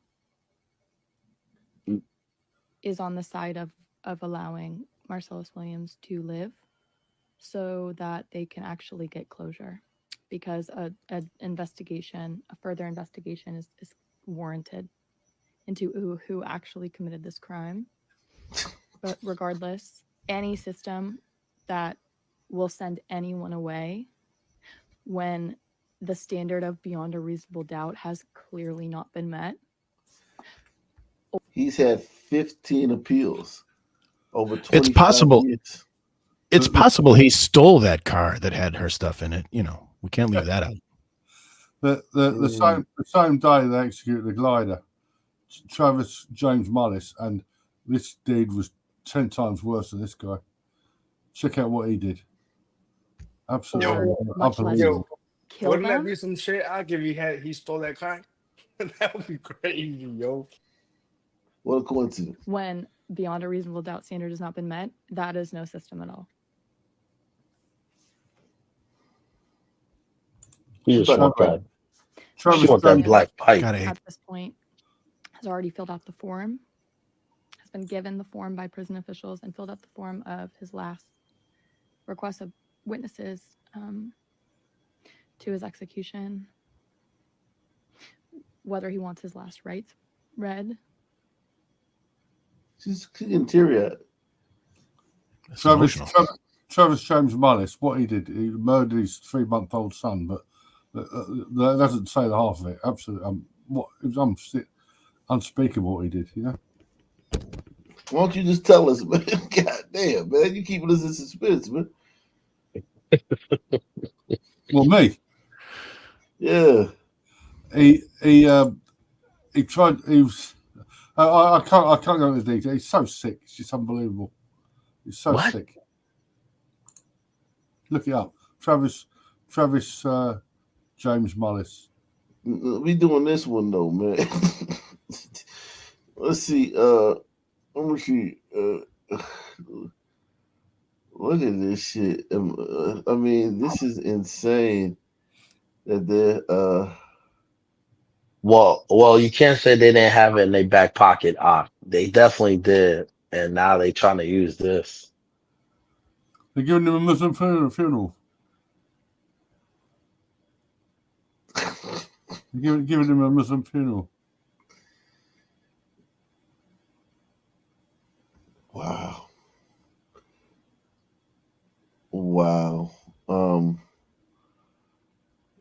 What a world we live in, man. So it says the fact that more was done to pardon these folks than to save the life of Marcellus Williams really tells you all you need to know. You remember them, the McCluskeys? They were. Yeah, with BLM. I remember. Yeah, BLM, and they didn't even shoot their guns. They just held their guns up like, "Yo, get off our property." Right. It's not like they were looting and burning shit down or anything. But yeah, man, it's messed up, man. They pardon these people, man, but they wouldn't pardon Marcellus Williams, man. That shows that this country is racist. If these gliders just said anything wrong to those fucking BLM, they will still make this case. Wow.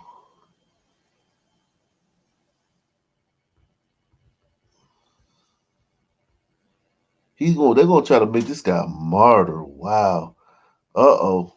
Sister. Yo, these people are fucking crazy, yo. Look, put this together. Okay. Nah, I can't. I can't. I can't Put this listen to together. this bitch. Okay.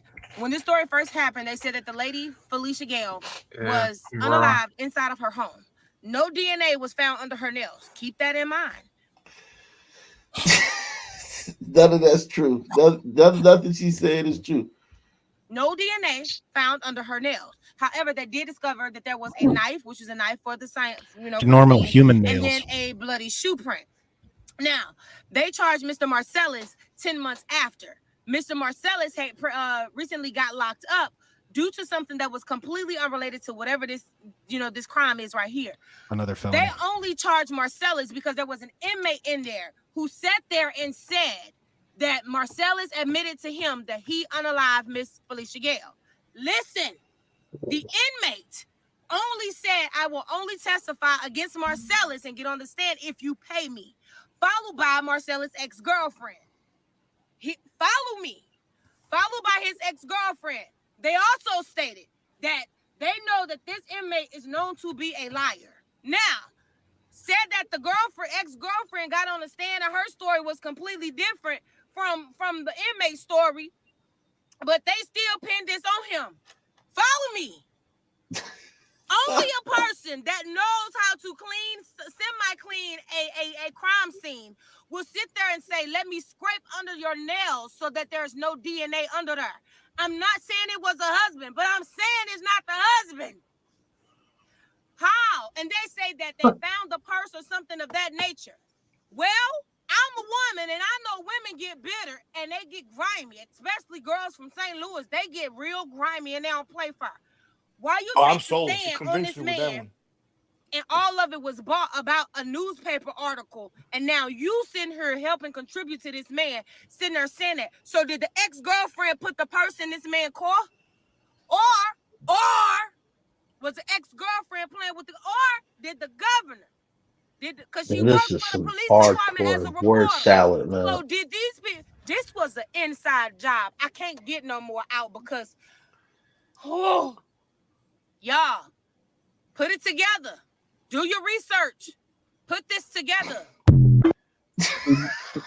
Yo, that is hardcore word salad, man. I just tuned You out. call that a salad? That was like That shit word, sandwich. like that was like Sandwich. word gumbo and shit, man. Ignorance on steroids. Yeah. Boom. Yeah. Here it is. I got the update. Oh So, my God. My students do that bullshit. They be like, boom. Let me tell you. I'm like, what? Boom. Here it is. I got the update. So I have located the informant that was in jail who sat there and lied and said that Mr. Williams, Marcellus, had admitted to him that he did the crime. And then I've also located and found the ex-girlfriend at the time, her name. So the man's name is Mr. Cole, C-O-L-E. I'm gonna add it inside the caption. The girlfriend name is Laura Asaro. Yes, she did work for the police, and she sat there and told her neighbor that she was going to testify against Mr. Marcellus Williams, and the police was going to pay her. So now it's coming down to the fact that, one, we also know that there was no DNA evidence up under this lady's fingernails. Now, if you putting two and two together, and stay with me, if you stabbing a person 43 times, ain't they gonna put up a fight? So that means some type of DNA should have been up under this lady nails. So now it's bringing to the fact that I gotta find the husband and link it to Miss Laura Asaro. And I think they had pulled the informant. So now she gotta try to find this. She gotta find out if she gotta link this poor woman's husband who had to walk home, who had to come home and find that scene. She had to try to pin this on him and the girlfriend of the guy who killed the husband who apparently didn't want this guy put to death. She's doing all this private eye shit. But she won't come forward when a kid gets gunned down there on the corner. in front of him. Yeah, She don't know. She don't know a damn thing. She could be onto something though. The whole story starts to smell fishy as soon as it relies on some guy in prison bragging about some crime he did. People don't do that. Physical evidence. That's physical evidence. People don't brag about their crimes. No, but the girlfriend, everything about this case. What do you think they find it like in the sack act? Crazy women, man. Crazy women are great in bed, but that's when you said that, you said it all. I don't know if that's true, really. You know, I mean, it's kind of the trope, but I mean, when you take the percentage of them that are crazy and compare that to the percentage of them that are great in bed, it doesn't add up. They're all crazy though. I speak from All of That's what I'm them. saying. I speak from personal and painful experience. The craziest ones might be great in bed, but they're all crazy. So it kind But of. you know what? I just can't get past the notion that a son man killed a glider queen. That's unheard of. It's a real stretch. It's hard to buy that story. It's got to be the husband. But they couldn't use him no more because they knew he had a bad history of being a habitual liar. But Mr. Sorrow used to work for the police.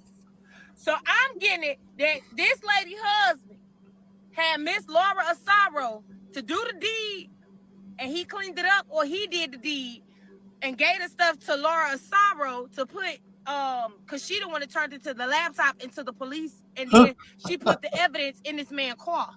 This man's locked up. He locked up. Oh, I'm yep. Stay with me. Stay with me, y'all. Right now, the Supreme Court is hearing the case, so we still got a little time. We're gonna have a whole prayer visual. A prayer visual.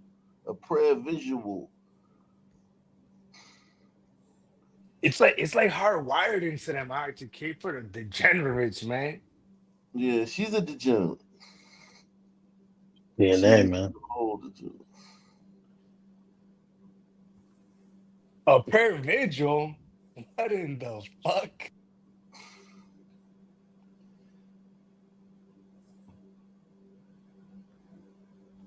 System failed him. Uh-oh. Oh my god. Oh shit. These people are crazy, yo. This is crazy. This is the cause that Black America wants to get by.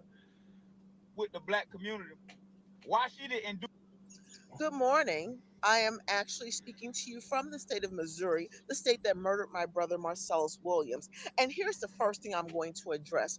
I am a little tired of seeing Black TikTokers get online and spreading misinformation. You are doing the work of the white supremacists. That's what you're Talking to doing. you, Chief. And it is amazing that most of the people who are getting up with misinformation also seem to have Trump 2020, 2024 in their hashtags. Trump's fault. Let me tell you something. First of all, if you have Trump 2024 in your hashtags, please do not lecture us about Black Lives Matter. Because like my governor who helped murder Marcellus Williams, he did pretty much like Trump signed the death certificate of, I don't know if you remember, 5 young. This woman has mentioned Trump like 7 times, and he has absolutely nothing to do with it. People are sick, man. I guess she has a. Black men. I guess she has a nose for certain machinations. You know, if we had stiffer sentencing, he'd still be in jail, and her brother would still be alive. It's just they let him out on the street to do this stuff, and this is what you get. Yeah. So she should vote for Trump to get some stiffer sentences to help save the other Black men. Blaming Donald Trump for this. And she's serious. Even after they were found innocent. Okay? You're talking about the same man who's weakening the Voting Rights Act. Let's talk about Black lives. And here's the thing. This shouldn't even be about Kamala, nor should it be about Trump, but you're making it about it.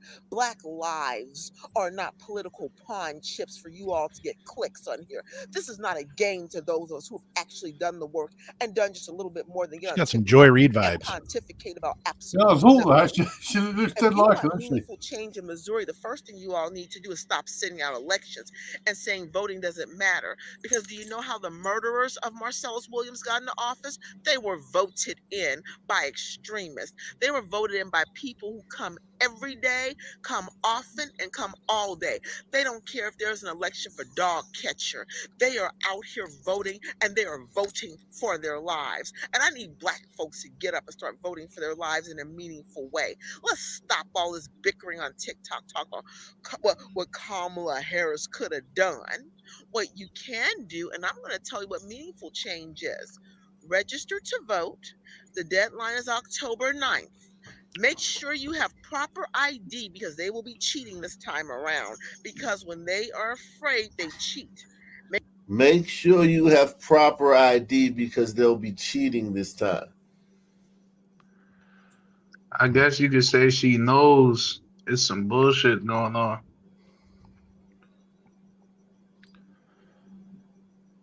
Shouldn't you have proper ID just to register to vote? Like, shouldn't There's there no just ID be required like at the polls. ID is racist. Make sure you have proper identification. Next, you vote for a And don't kill people. ID is a form of white supremacy. And one day we'll see sons react this way, literally this way, about a kid dying. You know what I mean? You know, she mentioned the Central Park 5 there. So, do you know there's a good channel called Consider Culture, which has got all the videos about that by a black dude from, I think it's from New York. But it's everything about the case. Yeah, we've exhausted the Central Park 5, man. Yeah, they am. Rest in peace, man. I never will. Rest in power, King.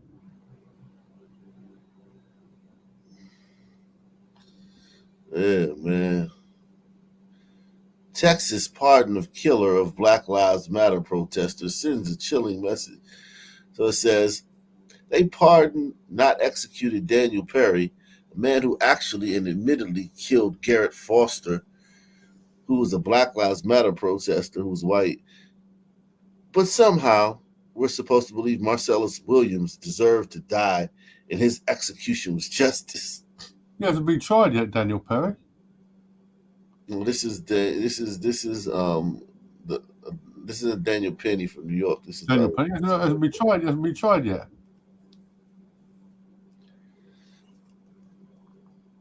He's charged. I think he's charged with manslaughter, really, but he hasn't been tried yet. I don't know what she's talking about. But he writes for the Guardian, so that's not surprising.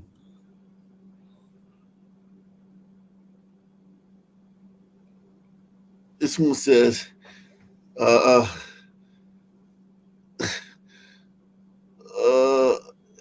my God, Joe Stinny again. Wow. Look at this. The flag with black people hanging. Only in America, only the American injustice system can execute an innocent black man while providing immunity to a white criminal with 34 felony convictions, 54 pending criminal charges, 2 impeachments to run for president. Free Marcellus Williams. So that she wants him freed. She don't even just want him not to get the death penalty. She wants him freed. Like, just let him out. Oh, now these niggas care about motherfuckers with criminal past and shit. This is ignorance on steroids. All of it. It's just ludicrous. So now they're putting him and his wife. This man is committing murder tonight. Free Marcellus Williams.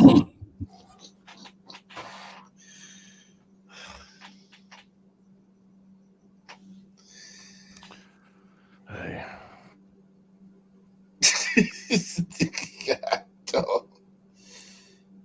Jesus Christ. Niggas are fucking. Look.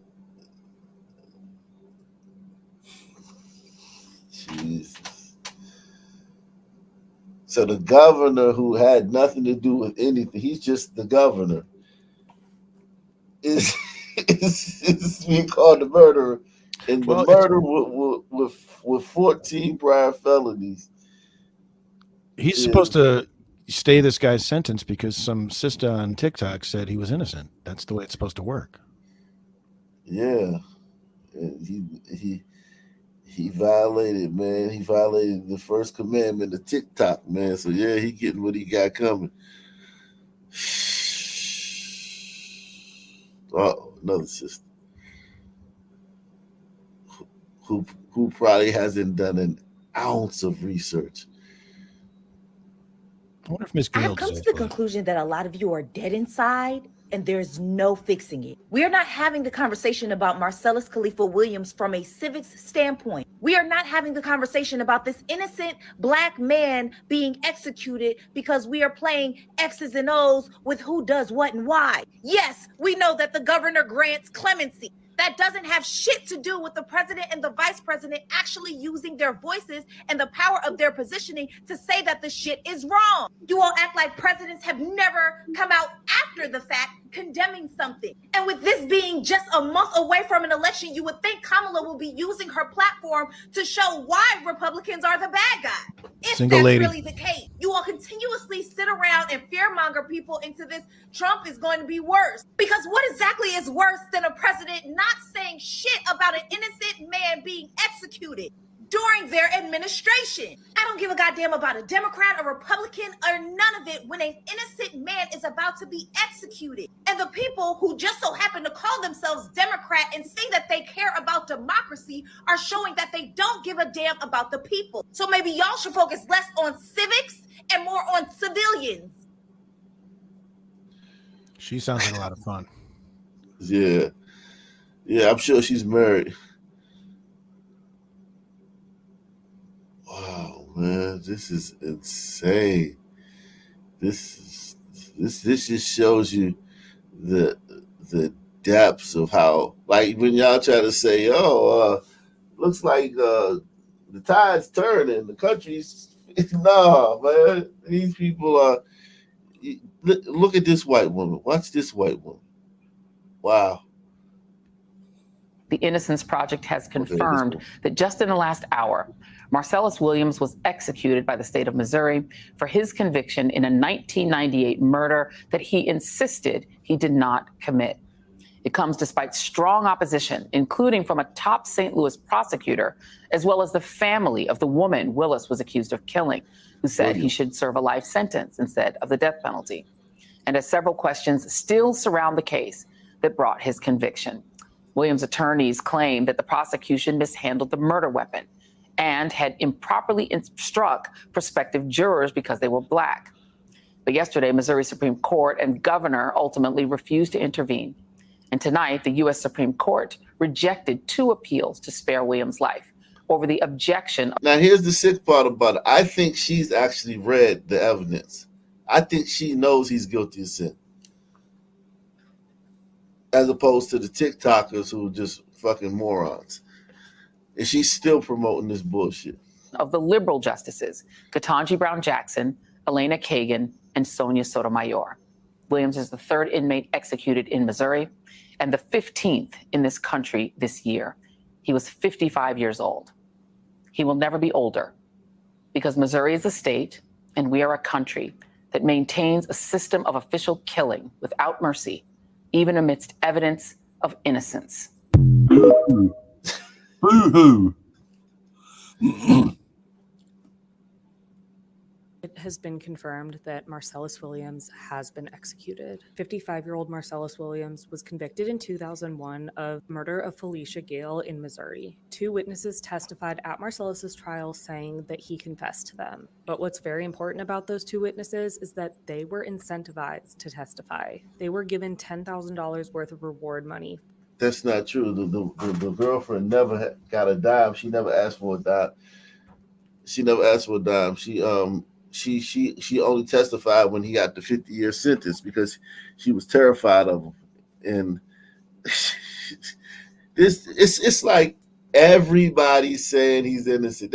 That's crazy how they can shape narratives like that where everybody says he's innocent. You probably can't find a video of anybody saying that he really did shit. For their Other testimony. than actual justice warrior. Recently, it was proven that DNA from the crime scene, including on the murder weapon, did not match Marcellus. So there was DNA found, and it was not Marcellus's DNA. With that, prosecutors who fought for Marcellus to be convicted in the first place started fighting for his conviction to be vacated. Several appeals have been made over the past several months to try to free Marcellus. Even Felicia Gale's family did not want him to be executed. They wanted his sentence to be changed to life in prison while a proper investigation is done to determine if he was wrongfully convicted. There have been so many questions about the fairness of his trial. And over the past several days, millions of people have been helping to fight for Marcellus. Today, the Missouri Supreme Court and the governor of Missouri denied Marcellus a stay of execution. It then went to the U.S. Supreme Court, and today they denied as well. Now it is being reported that Marcellus has been executed. This was his final statement.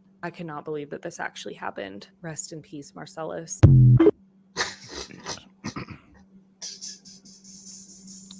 This is Marcellus Williams' last statement. Despite his lawyers continuing to fight for him today in the U.S. Supreme Court, the day went on with everything planning to happen as if the execution was going to move forward. And with the Supreme Court denying his final appeal and ruling that the execution can move forward, Marcellus Williams' final statement was released. In his last statement, he said, "All praise be to Allah in every situation." He signed it at the bottom, and because his execution date has been planned for some time, it is dated from a few days ago.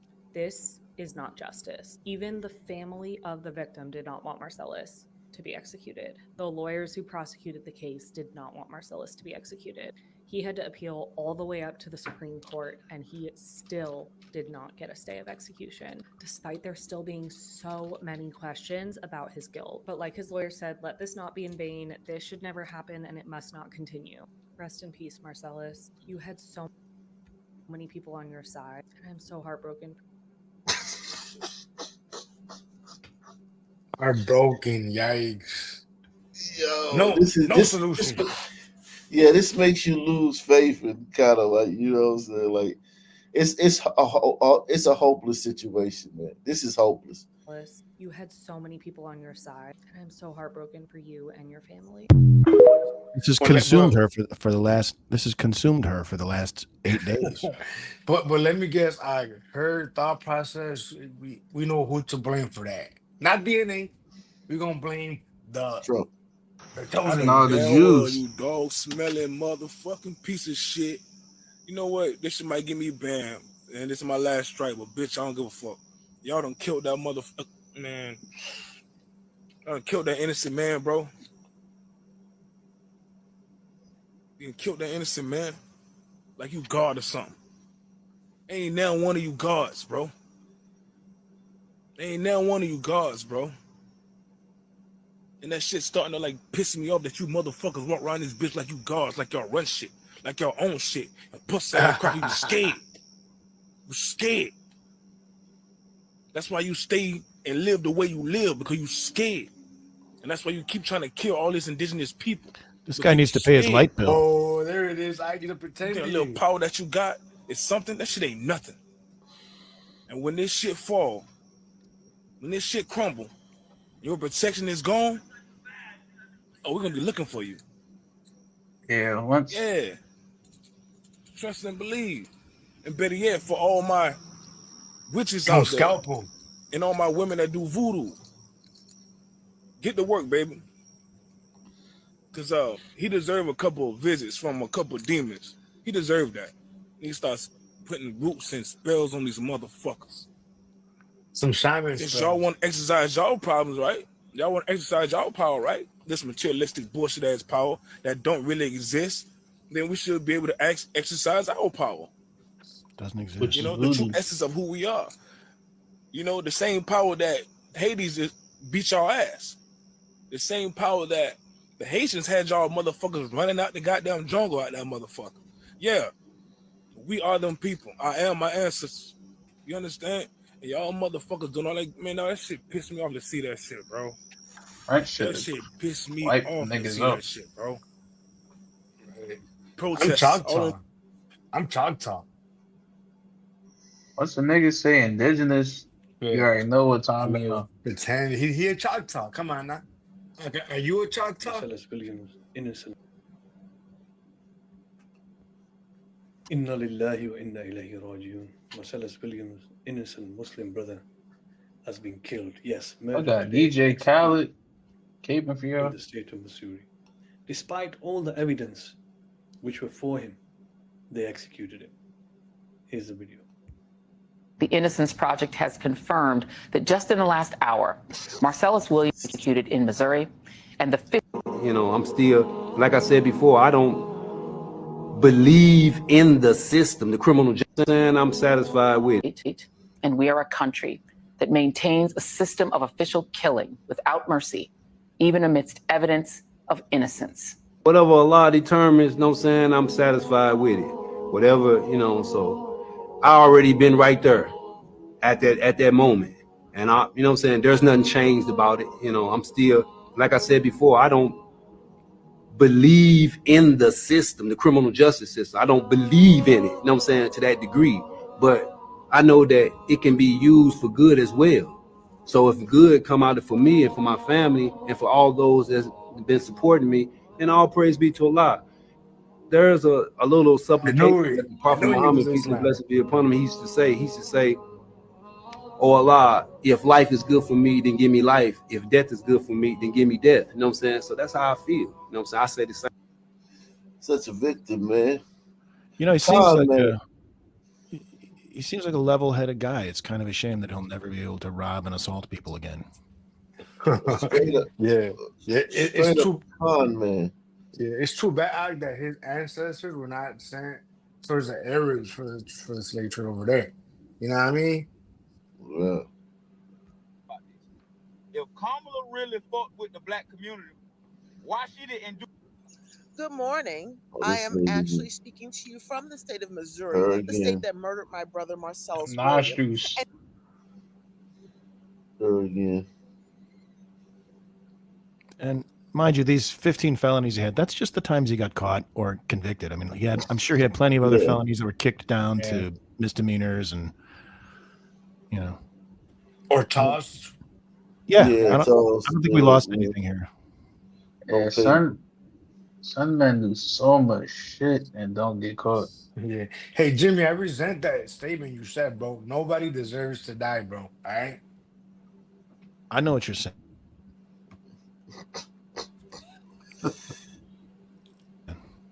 It's terrible.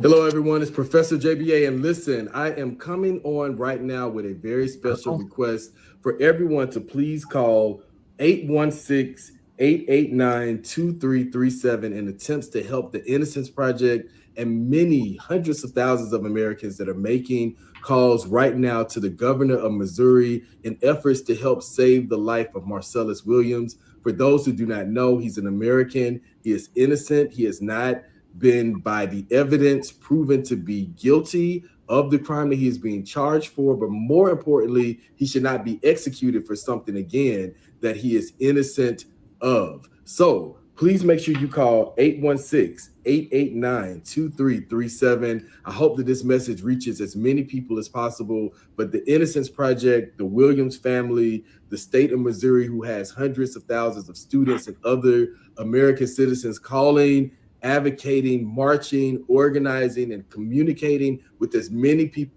That dude, man, wow. Maybe Allah is powerful if he could get millions of people to fucking be doing all this shit for that guy. Now, I might call the number and thank them for not folding to these fucking clowns. Gee. I gotta go to bed. Catch you later. All right, man. All right, homeboy. If I'm a juror on his trial, I'm giving a lot more weight to the sale of the computer, the purse found in his trunk, the testimony of his girlfriend, than I am some prison rat, and the fact that they don't have his DNA on the night. You know, not have DNA in there. DNA was in its infancy, man, and they didn't. Everybody didn't have a DNA lab back in that day. That's what I'm saying. It's like that's almost who cares if his DNA is not on there. It doesn't mean he didn't do it. Yeah. And then what testing for DNA wasn't something done. Like it's possible that they could have not tested her fingernails for the DNA. And everything those people are saying, you can't take like that. None of it is probably true. Like none of the facts they're spouting, all of that's probably like just stuff they heard from the Innocence Project or from somebody else.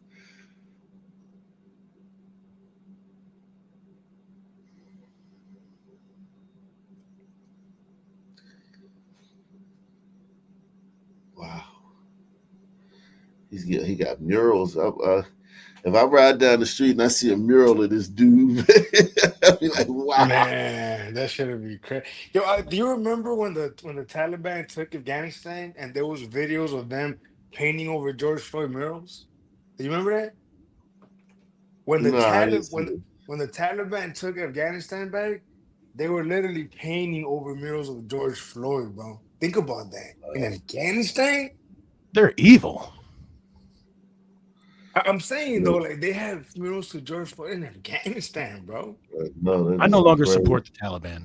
I can't hear that. That's outrageous.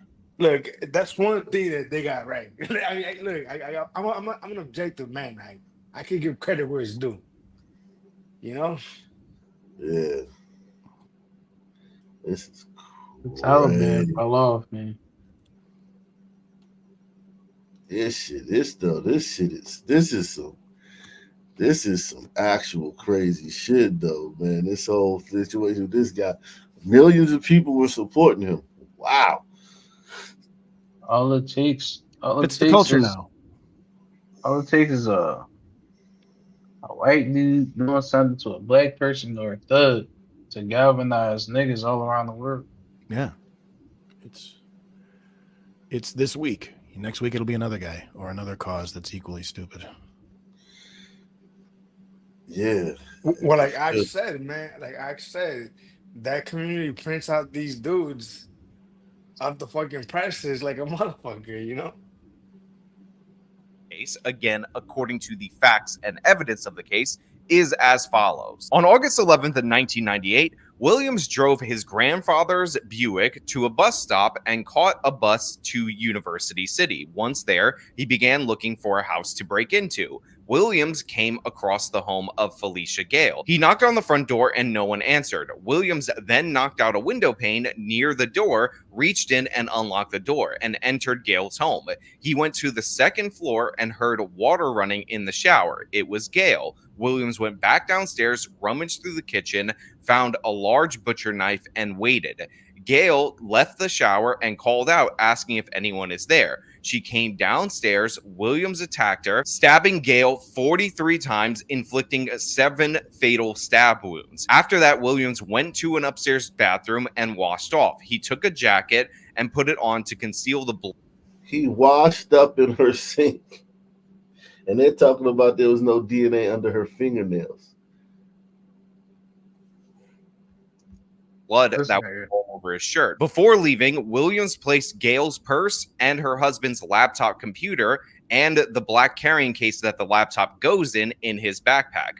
The purse contained, among other things, a St. Louis Post dispatch ruler and a calculator. Williams left out the front door and caught the bus back to his Buick. After returning to the car, he picked up his girlfriend, Laura Asaro. Asaro noticed that despite the summer heat, Williams was wearing a jacket. He then removed the jacket, and Asaro noticed that Williams' shirt was bloody and he had scratches on his neck. Williams claims he had been in a fight. Later in the day, Williams put the bloody clothes in his backpack and threw them in the sewer drain, claiming he no longer wanted them. Asaro also saw a laptop computer in the car. A day or two after the murder, Williams sold the laptop to Glenn Roberts. Next day, Asaro went to retrieve some clothes from the car. Williams did not want her to look in the trunk and try to push her away, but before he could, Asaro snatched a purse from the trunk. She looked inside and found Gale's Missouri State identification card and a black coin purse. Asaro demanded that Williams explain why he had her purse because she suspected that he was having an affair. Williams then confessed that the purse belonged to a woman that he killed. He explained in detail how he went into the kitchen, found a butcher knife, and waited for the woman to get out of the shower. He further explained that when the woman came downstairs, he stabbed her in the arm and then put his hand over her mouth and stabbed her in the neck, twisting the knife as he went. After relaying the details of the murder, Williams grabbed Asaro by the throat and threatened to kill her, her children, and her mother if he told anyone. Now, this is the information that we ultimately ended up getting from Asaro, the murderer's girlfriend, and unsurprisingly, Philip DeFranco never mentions the third witness, the absolutely crucial one, that says that he purchased the laptop from Williams. And by the way, Williams doesn't even deny that he sold the laptop. He claims that the laptop came from his girlfriend, which is absurd, ridiculous, and insane in every possible way. On top of that, the details about the stab wound in the arm and the knife being left in the neck that came from Asaro were not released publicly. So this was information that confirmed that this was legitimate knowledge of the case. And again, we had all these other different various bits of property that are going to come into play later. He argued that the two main witnesses against Williams, quote, were known liars beyond being incentivized by the reward money. On top of that, he repeats this lie that comes from Wesley Bell, who, by the way, was elected in the wake of the Michael Brown incident. He was somebody who classifies himself as a reformer, is anti-death penalty, and constantly pretends that guilty Black people are innocent due to evil white racism. But the fact of the matter is, this guy is in fact guilty, and the claim that the girlfriend asked for any of the reward money is completely false. Witness that wanted and received the reward money was actually a cellmate of Williams, who was arrested later that month in August of 1998 on unrelated charges, who also said that Williams bragged about the murder after they watched a news blurb about it on television, and he also was able to provide crucial details to the police. But of course, because this guy's a criminal, because this guy lacks all morality, he didn't want to testify, he didn't want to come forward unless he received the reward money. So while that is true about the reward money being a motivating factor for one of the witnesses, it is an absolute objective lie that it is a motivating factor for both witnesses. Again, the girlfriend who has this crucial information never asked for any of the reward money from the family. He argued that the two main witnesses against Williams, quote, were known liars beyond being incentivized by the reward money. Now, you could say that the cellmate of Marcellus Williams can't be trusted because he's a criminal just like Marcellus Williams, and he's clearly and obviously motivated by getting the reward money. You can make that argument. And you can even go into conspiracy theory mode and say, you know what, those crucial details that were withheld from the public that he was able to present to the police, you don't buy that either, because the police probably fed him those things because they were just trying to frame an innocent angel Black person with 14 felony convictions. But even if you were to do that, buy into both of those narratives, go into that level of denial, what you can't get around, what you can't avoid is the fact that this is the guy who pointed the finger first at Marcellus Williams. And coincidentally, even though he would have no way of knowing this because he just made it up, Marcellus Williams sold the laptop of the victim's husband 1 to 2 days after the murder. Can't really get around that. Now, we're going to return back to the evidence of the case in a moment, but I do want to go into the racism angle because, of course, when a Black man murders a white woman in cold blood in savage fashion, for some reason, this is indicative of evil white racism, and Philip DeFranco plays into this false narrative, which is ridiculous in every way. And then he claimed that the original prosecution improperly removed qualified jurors for racial reasons. So let me explain this to you guys out there in the audience in case you might be confused. So when you're going to trial, what ultimately ends up happening during the jury selection process is that you can disqualify jurors with cause, and you also, for a limited number of jurors, can disqualify them without cause. So in this particular case, we actually had 6 potential Black jurors that were disqualified from this case, among many jurors that were disqualified by both sides, by the way, using the exemption where you don't have to give an explanation for that. Years later, one of the prosecutors on this case said that one of the 6 prospective Black jurors that was disqualified, again, in an instance where he didn't have to provide any justification for said disqualification, was disqualified because he thought that that juror looked like he could be related to the defendant. And there, notably, that is something that the original prosecutor has actually commented on, with him saying, no, I didn't remove one of the jurors because he was Black, but rather because he and Williams, quote, looked like they were brothers, which to me sounds like a roundabout way of saying the exact same thing. Well, DeFranco says That's his roundabout way of saying all blacks look alike. same thing.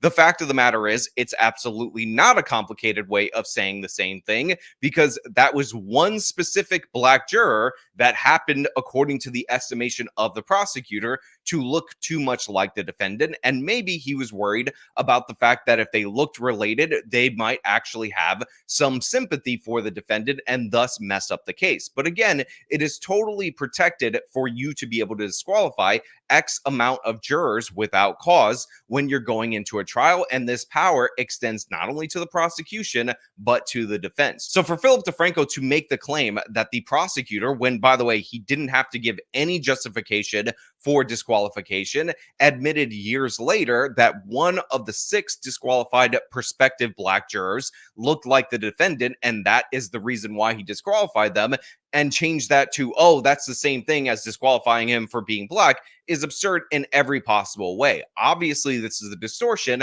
but again, DeFranco is reading directly from the Innocence Project, directly from defunct and debunked defense propaganda, and that's what you can expect when they have no case for innocence. But regardless, right, the big argument made by Bell has to do with the hard evidence, or rather, the lack of it. You see, he highlighted the fact that the original crime scene was, quote, rife with physical evidence, including bloody shoe prints, fingerprints, and hairs. But saying, despite that, quote, none of this physical evidence tied Mr. Williams to Miss Gale's murder. And to that point, just last month, a new analysis actually showed that Williams's DNA wasn't on the murder weapon. So because the Innocence Project lies and says that there is no physical evidence relating Marcus Williams to this case, DeFranco just presents that as fact, and then he tries to trick you with the DNA fallacy, where he says, guess what? They tested the knife used to kill Gale for DNA, and they discovered that Marcus Williams' DNA was not on that knife, which of course they discovered that his DNA was not on that knife for a couple of reasons. First and foremost, Marcus Williams was wearing gloves. This is established at trial, so the idea that he would leave touch DNA on the knife doesn't make any sense at all whatsoever. Secondly, this crime was committed in 1998, which means that items were not preserved for touch DNA going back to 1998. And in fact, unless you go out of your way to preserve it, touch DNA degrades in a matter of weeks to months, depending on the condition. So to be clear, the absence of Williams' DNA on the knife in no way, shape, or form exonerates him. However, they did detect 2 DNA profiles on the knife, but that also turned out to be completely misleading. And so then with that, prosecutors cut a deal with Williams to avoid execution. Though notably there, he still would have been resentenced to life without parole under the new agreement. But in any case, it all fell apart like that. Right? Because what I didn't mention is that while Williams's DNA wasn't on the knife, someone else's was. 2 people's actually, with them finding the DNA of an investigator and a prosecutor who participated in the original trial. And so basically, they determined that the evidence had clearly been mishandled. With that, then apparently meaning that it could no longer be used to exonerate Williams. Then back to judge striking. You on mute if you talking now. Salute to Josh, man. He says Trump ain't been in office for 4 years, and he's still getting blamed for everything. Salute to Josh, man. Salute to D from Boston. He says, whenever sons are guilty of corruption, they always run to the black church or the NAACP for cover. Shout out to Simon Landreth. We got the worst women. Loud know-it-alls. What are y'all thoughts on that, man? Anybody got any thoughts on this evidence, man? I mean, it speaks for itself, right? But I do want to say, I know for a fact this dude Sean watches this show. I know the way he presents his because his fascination with crime as well. I know he watches this show. So shout out to you, Sean. I fucking guarantee it. Because I watch. I don't know. Again, maybe he has, man. I say that because I watch his shit, you know, and I watch some of his shit, and the way he views crime, it's very similar to how you and his understanding of it. Yeah. Because sometimes a white dude or a Hispanic dude can't really fully understand sons, and like they come here, they watch me, and it gives them like a prosthetic understanding of sons. I think that's fair as far as, but I'm not necessarily saying that's what he's doing, but I think that's fair for sure. But just the way that he views it generally and seems to appreciate it, kind of how me and you do. You know what I mean? I don't know if I'm Yeah. making sense, but I guarantee you, bro. No, I mean I know a lot of people watch me that would never admit to it.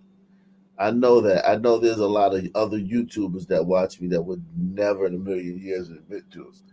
Yo, Jimmy's in the bag. He said his shit is fucked up. Yo, AJW be fucking snapping, bro.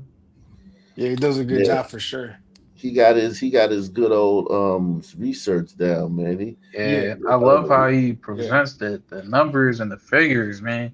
Yeah, you know when he went on Sam Cedar's bullshit show, I hated Sam's approach. It was to kind of like tell him like, well, you're the expert, Sean, you're the expert. That was such a bullshit way to like to approach the debate. It was so disingenuous. You know what I mean? Yeah. But because at the end of the day, I don't give. I mean, at the end of the day, you could eyeball it. I don't give a fuck what your fucking graph says about shit. You could eyeball it. Let's go to the fucking government mall right now, and you tell me, bro. Yeah. How about this? Just tell me where you live, and tell me where your kids go to school. Right, all of that shit. What about, he mentions that Wallace, or whatever his name is, Williams, told his girlfriend that he murdered this woman because she accused him of having an affair. What if it really was that he had an affair and he made up some bullshit excuse about murdering a woman and this cost him his life? Careful the excuse you give your girlfriend, come up with something better than I murdered a woman. Yeah, that is crazy. Like, like it's just insane that he went there with it. That just shows. No, the baby, I nature. ain't been cheating on you. I just killed a woman. Yeah. That's all. That just shows what type of guy. Well, I mean, he had 14 prior felonies. There's no way she could have been oblivious to that. Yeah. You know what I'm saying? So she had to have known who he was. She knew enough to keep her mouth shut while she would be in danger, Yeah. To just invade someone's home and just lie in wait, stab them and twist a knife in them like a random No, person. You not never even met. that. To borrow your stepfather's car, drive it to a bus station near a neighborhood, park it at the bus station, then walk over to a gated community and just look around. Your big 6'6" ass walking around a gated community looking for a house to break in. Like he, you know what I'm saying? He did a lot. Like it's this just was his wild. regular routine, I'm sure, too. Yeah, he And knew not to park his car in the area. And he didn't have to kill her. He waited for her to get out of the shower. He could have gone to another house. He could have quickly grabbed what he could and gotten out, but he waited. He could have just robbed her at knife point. Think that bitch was gonna do anything? This big 6'8", like Makes you wonder how many pops up. Makes you how many other people he may have murdered in his escapades of robbery that he just never got popped for. Yeah, definitely. Damn, man. Fucked up. These fucking demons, dog. Hate these niggas. Then this nigga is sitting here looking like so pious.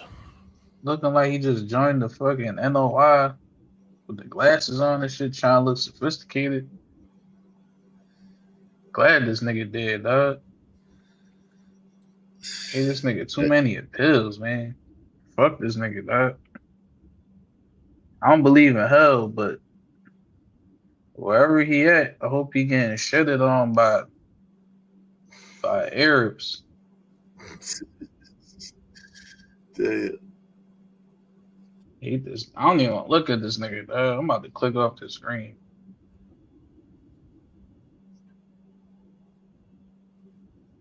Yeah, man.